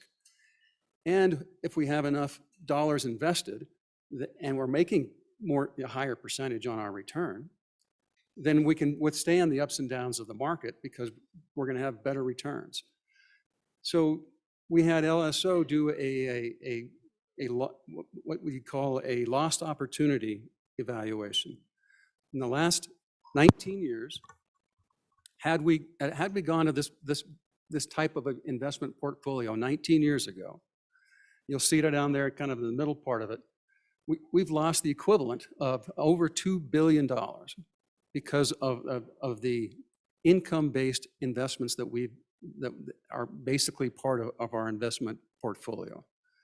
On the school side, that's been around $600 million of opportunity loss. And so on the Investment Funds Committee and the Capital Finance, we had various experts come in and kind of walk through what we need to do, how we need to do it, and the process of transferring into this basically like a one fund type of investment policy.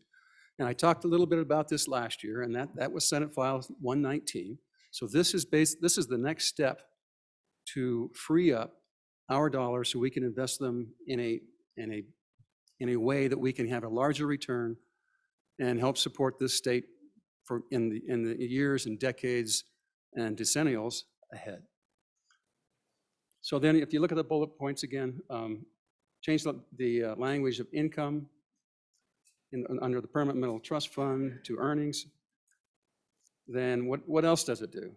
Well, it directs that the legislature then and the CapFin group, this by interim, we'll sit down and go through all the statutory changes that we have to do to implement this in full fashion with the advice of the IFC, Investment Funds Committee, RVK, who is the professional advisor to the state, to put together and craft the legislation then that will implement this procedure and this process.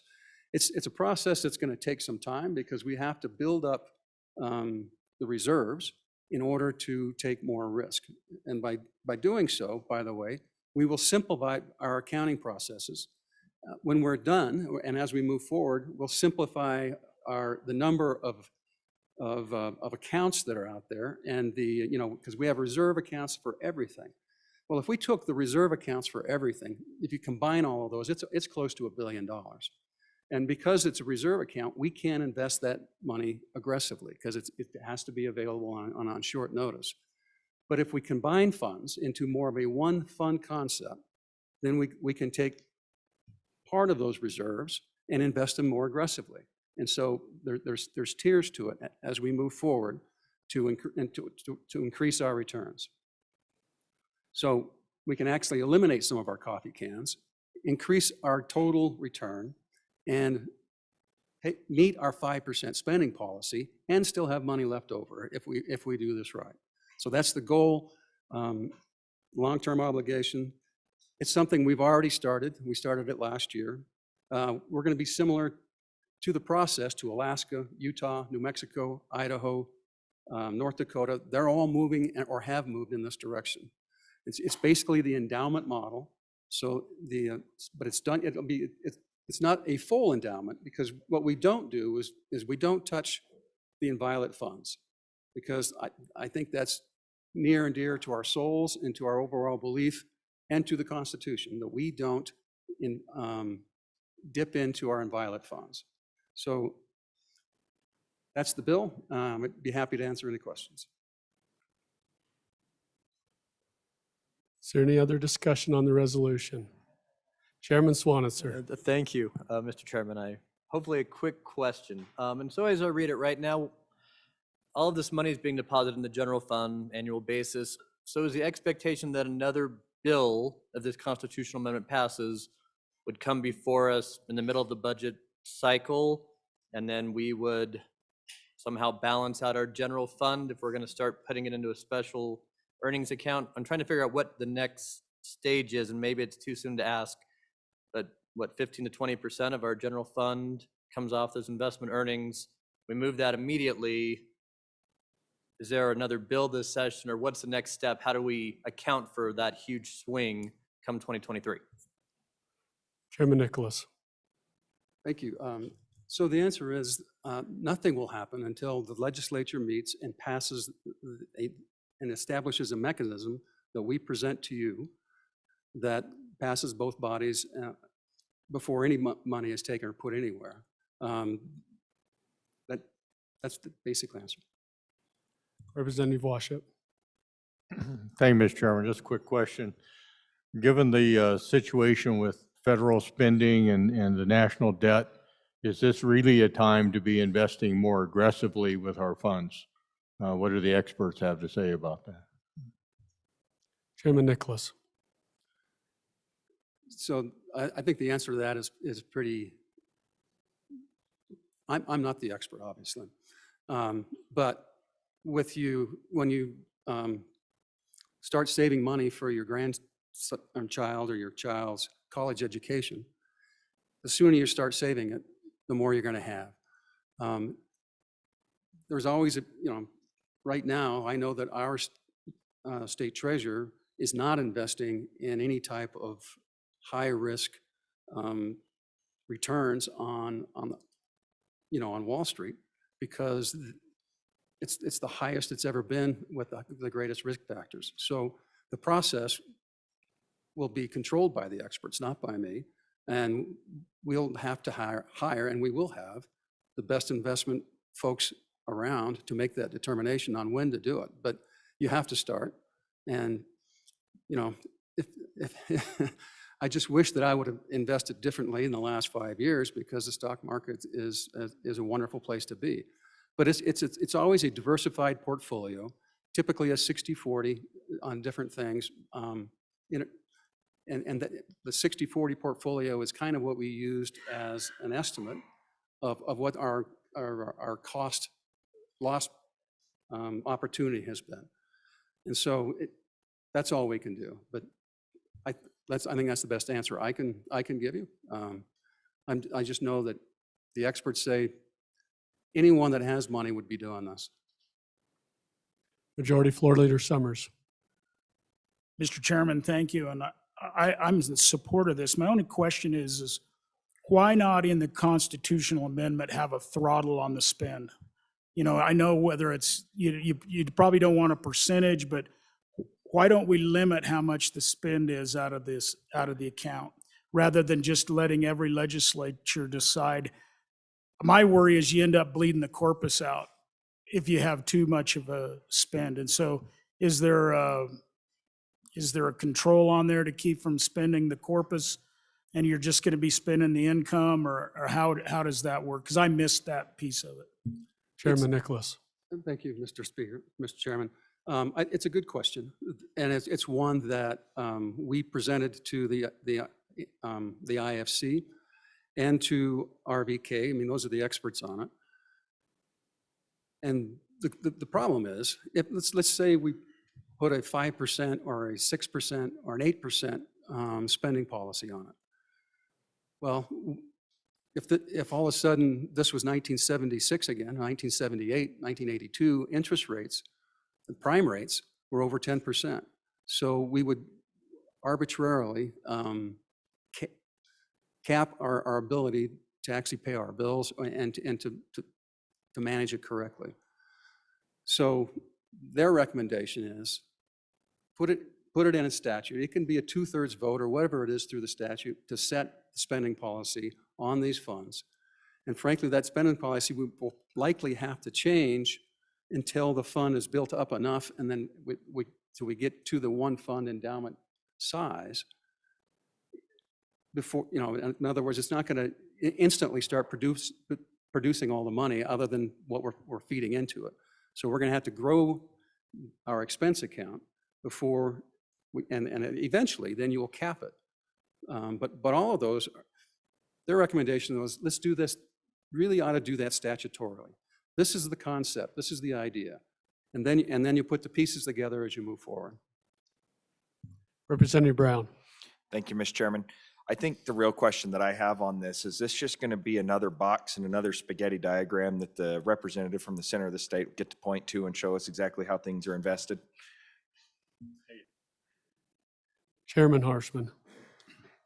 Thank you, Mr. Chairman. And members, I think this, if you open the bill, the joint resolution, and really there's not much change to the existing Constitution. So I want to bring us clear back around because we're talking about spending policies and investment policies. None of that's in this bill. I mean, that'll all, we probably will never change that spending policy again. It's 5% of the 5-year rolling average. That's statute. That's not going to change. No, we're not going to move that really anywhere.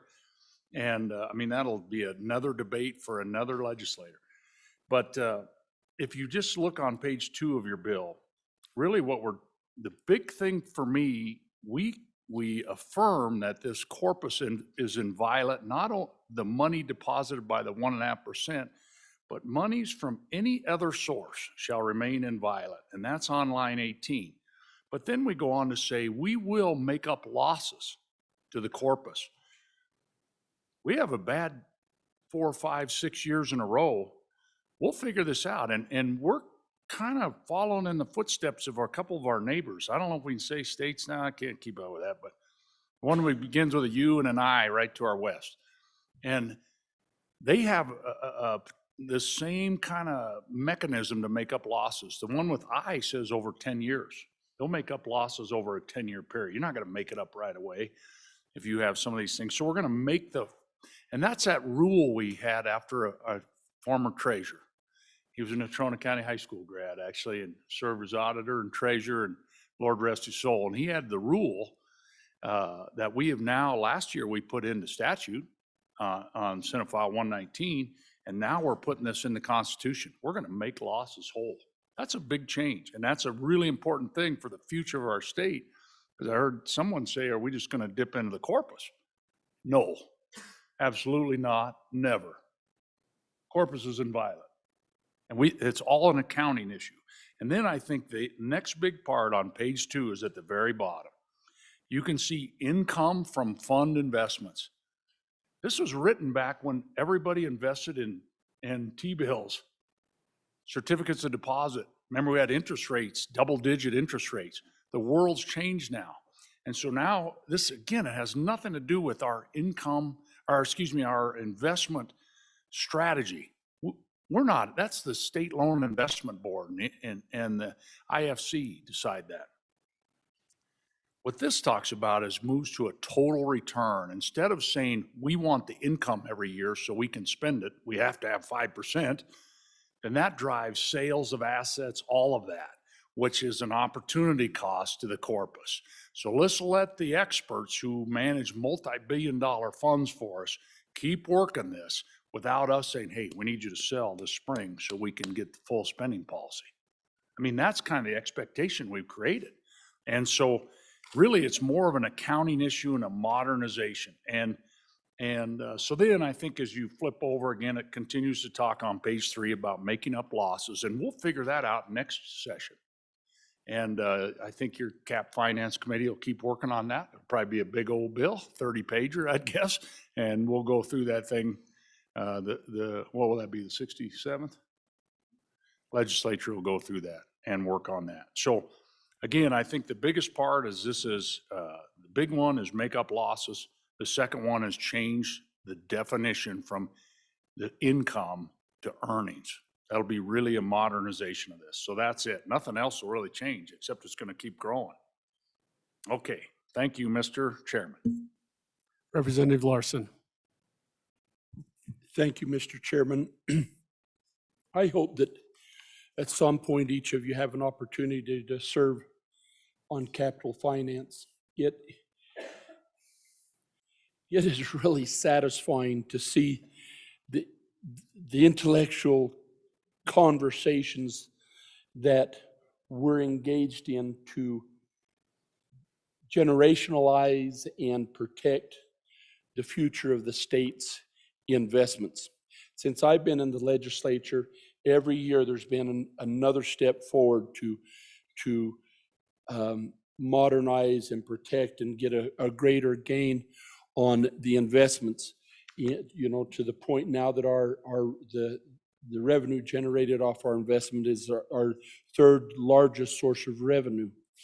But as we often talk about all the coffee cans that are out there, and we're relying on this one corpus that we have to invest some of it quite short term because it has to be liquid. Whereas if we had another place to put it, keep this inviolate and work off from this, we could capitalize, have less coffee cans, and have a greater return. Last night, the younger of the two good representatives from Teton County and I were meeting with a group of people who, by the way, he got them lost upstairs over the house. And I'll let him explain that, but we were visiting with him at the end of the day, and these are leadership people that we look forward to in the future from around the state. We were having this conversation with them, using this same explanation that the good football coach and my good chairman were bringing, and their question to us is, well, how soon can we do it, and what does it take? Because it made sense to them, and I think that that's where we're at. We have the opportunity. This is the thing that we need to move forward. The language in our Constitution was a little archaic when it talked about income. We need to correct that and allow us to move forward. I hope that you'll support this resolution, and the following resolution is basically the same thing, only for the school. And appreciate your consideration and hope that you vote for this resolution. Representative Brown.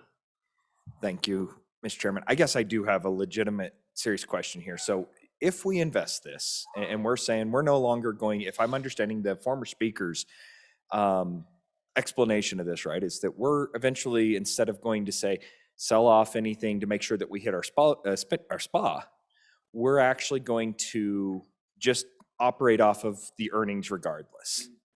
And so if we're operating off of the earnings only, let's say we have an economic downturn like we did in 2008, and our downturn comes down, and instead of the I think I pulled up our account here, it's like 180 million, something like that is what we pulled in 2020. What if that goes down to 80 million? And so now we're hit with this, I remember this very vividly from 2016 and 2017, we called it, the triple whammy. We got hit all over the place with different declining revenues. And now we're looking at putting even more of a volatile revenue here, because if this is all in the stock market and we're only going to get the returns, How in the world are we going to make up those returns unless we just go cut, cut, cut, cut, cut again? At least at this point, with where we have this, we're telling somebody to make sure we hit our spending policy amount. And if we don't, I mean, we're going to match that. If with this particular change, we may not make that. And that's what concerns me. Chairman Harshman. Folks, I tell you, I think, here's my concern is that this is going on too long. And I think people are like, what's going on? Has nothing to do with that. This is, if anything, we'll have a larger reserve account. It's all about accounting. This thing will grow and there'll be more stability. That's what we're trying to get to. Right now, we have 150% of the 5-year rolling average. I don't want to get into that. It'll grow even bigger than that. This will be more stability of a massive revenue, which is 27%. When I first came in the legislature, it was 7% of our revenue. Now it's 27. And we want to make sure that it is stable. We repay the losses and it's very secure. So it has nothing to do with that. This will be a huge vote for the future of our people because we're going to become more dependent on this as a revenue source to run our state. And we should modernize it. We're one of the last to do this. Our neighbors in Utah and Idaho and everywhere else has done it. And so that's it. We're just trying to modernize. So with that, boy, it's really important. So appreciate your support. Thank you. Chairman Nicholas. Yeah, and just to make it simple, part of the process is we have to build up a larger reserve because that's what covers for the losses. And there are different ways to do it. But I think you have to look at the other side of this. Right now, with our current type of a portfolio divestiture that we have, their estimate is we're going to have anywhere from 2 to 4% return over the next 10 years. That's not going to cover our SPA.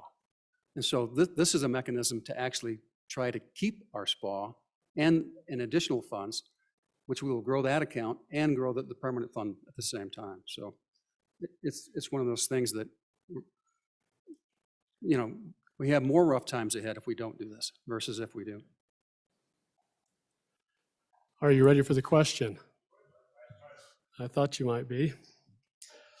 Question being called. All those in favor of Chairman Nicholas's motion that when the Committee of the Whole rises to report, it do so with the recommendation that House Joint Resolution number 5 do pass. All those in favor say aye. Aye. Those opposed, no. House Joint Resolution number 5 has passed the Committee of the Whole. The majority floor leader has just informed me that you're not tired enough. We're going to do one more. Yeah, dog. Hey, quiet. It's the same argument, so we don't have to say it all over again. Here we go. The next bill for our consideration is House Joint Resolution 6. The reading clerk will read the bill. House Joint Resolution 6, sponsored by Capital Financing. Common School Account, Investments and Distributions. A joint resolution proposing to amend the Wyoming Constitution to modify and modernize the Common School Account within the Permanent Land Fund.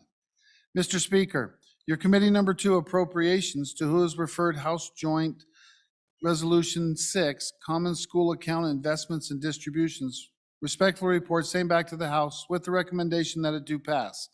Ayes, Representatives Kenner, Larson Lloyd, Nicholas, Schwartz, Simpson, Stith, Walters.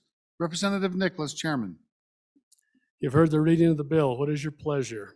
Chairman Nicholas. Thank you, Mr. Chairman. I move when the Committee of the Whole rise and report it does so with a recommendation that House Joint Resolution 6 do pass.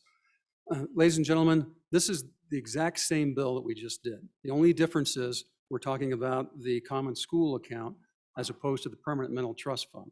So if you look at the bill, it's the exact same thing, and it's listed again on the sheet, the bottom of the sheet. Basically, once again, we get rid of the word income and insert interest earnings, interest and income. So it's basically, we're expounding the old archaic language to do the same thing, and then it provides the same safety mechanisms that we just talked about. And that the legislature will then prescribe the statutory structure of how it's going to proceed, following what they call the modified Meyer rule, which means that we pay back our any losses, because we adopted that in statute. So we're taking that statute that we passed last year, and that will be incorporated back into there. So once again, you can see that the lost earnings estimate was $628 million in the last 20 years. So that's what we're trying to capture for our next 20 years. So I'd ask for your support. Any other discussion? Question being called. All those in favor of Chairman Nicholas's motion that when the Committee of the Whole rises to report, to do so with the recommendation that House Joint Resolution 6 do pass. All those in favor say aye. Those opposed, no. House Joint Resolution 6 has passed the Committee of the Whole. Now, members, if I don't see the majority floor leader anywhere, we could actually do 8 more bills tonight and get through. What do you think? We could just use these 3 microphones and keep on going. Majority Floor Leader Summers. Mr. Chairman, I move that the Committee of the Whole rise and report. You've heard the motion? All those in favor say aye. Opposed, no. Motion carries. Nope.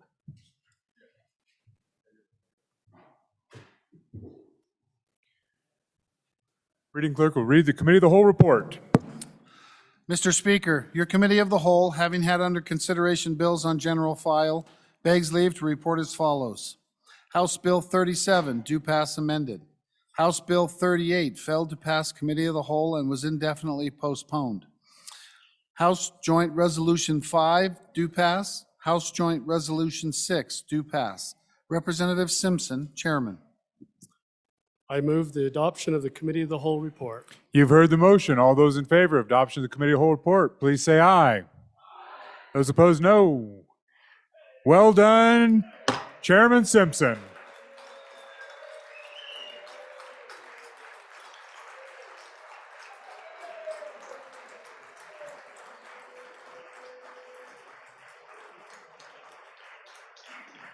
Mr. Majority Floor Leader.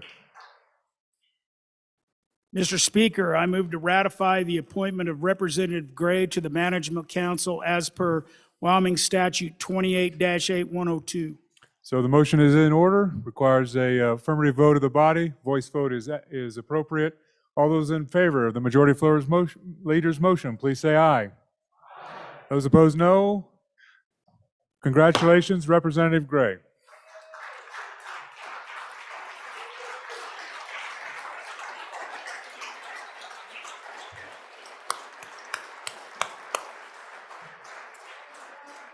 Mr. Majority Floor Leader.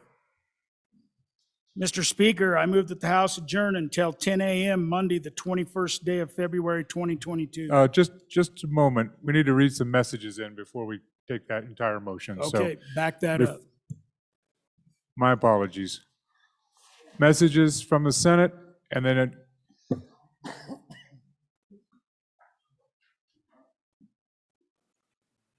messages from the Senate. Message 109. Mr. Speaker, the bill listed below passed the Senate on third reading in an amended form by the vote indicated. Senate File 6, Aquatic Invasive Species Inspection Enforcement. Ayes 27, noes 2, excused 1. Message 110. Mr. Speaker, the bill listed below passed the Senate on third reading in an amended form by the vote indicated. Senate File 9, Revenue Bonds for Agriculture Endeavors. Ayes 28, noes 1, excused 1. Message 111.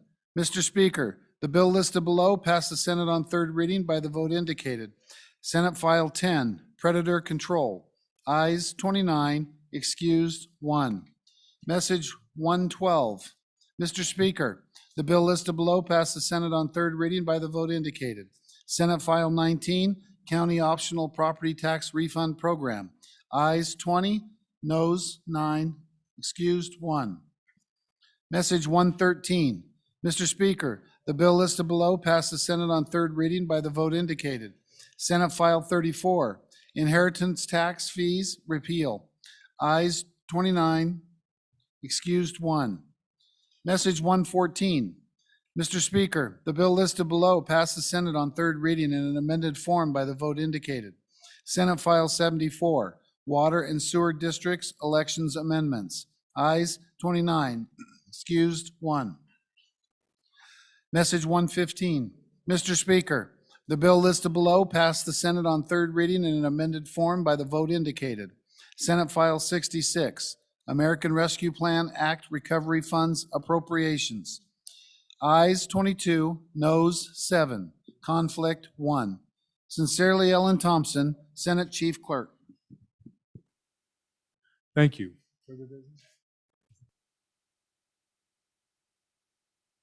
All right, thank you very much. Mr. Majority Floor Leader, announcements and then your motion. Yeah, Thank you. Mr. Speaker, thank you. Just a reminder that when we start the Committee of the Whole next week, it'll be the Committee of the Whole Budget, House Bill 1. And then after that, I'm going to give you a list of bills that will be the bills on Committee of the Whole that will follow. And so it will be the remainder of that list you saw today. So that's 65, 49, 52, 16, 17, 47, 6, 62, and then 2, 3, 86, House Joint 1, 87, 63, and 96. And Mr. Speaker, I would move that the House adjourn until 10 a.m. Monday, the 21st day of February, 2022. Committee announcements. Committee announcements. Vice Chair Duncan.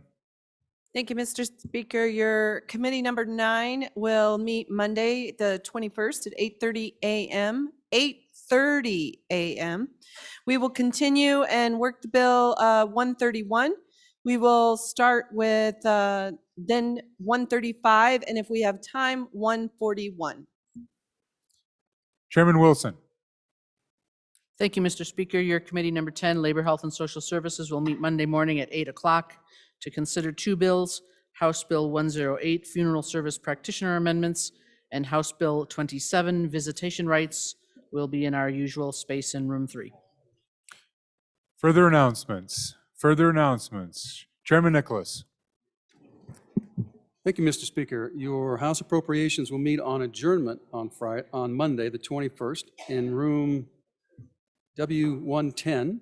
We'll hear House Bill 107 and 146, and re-referrals 110, 131, and 73. Chairman Olson, thank you.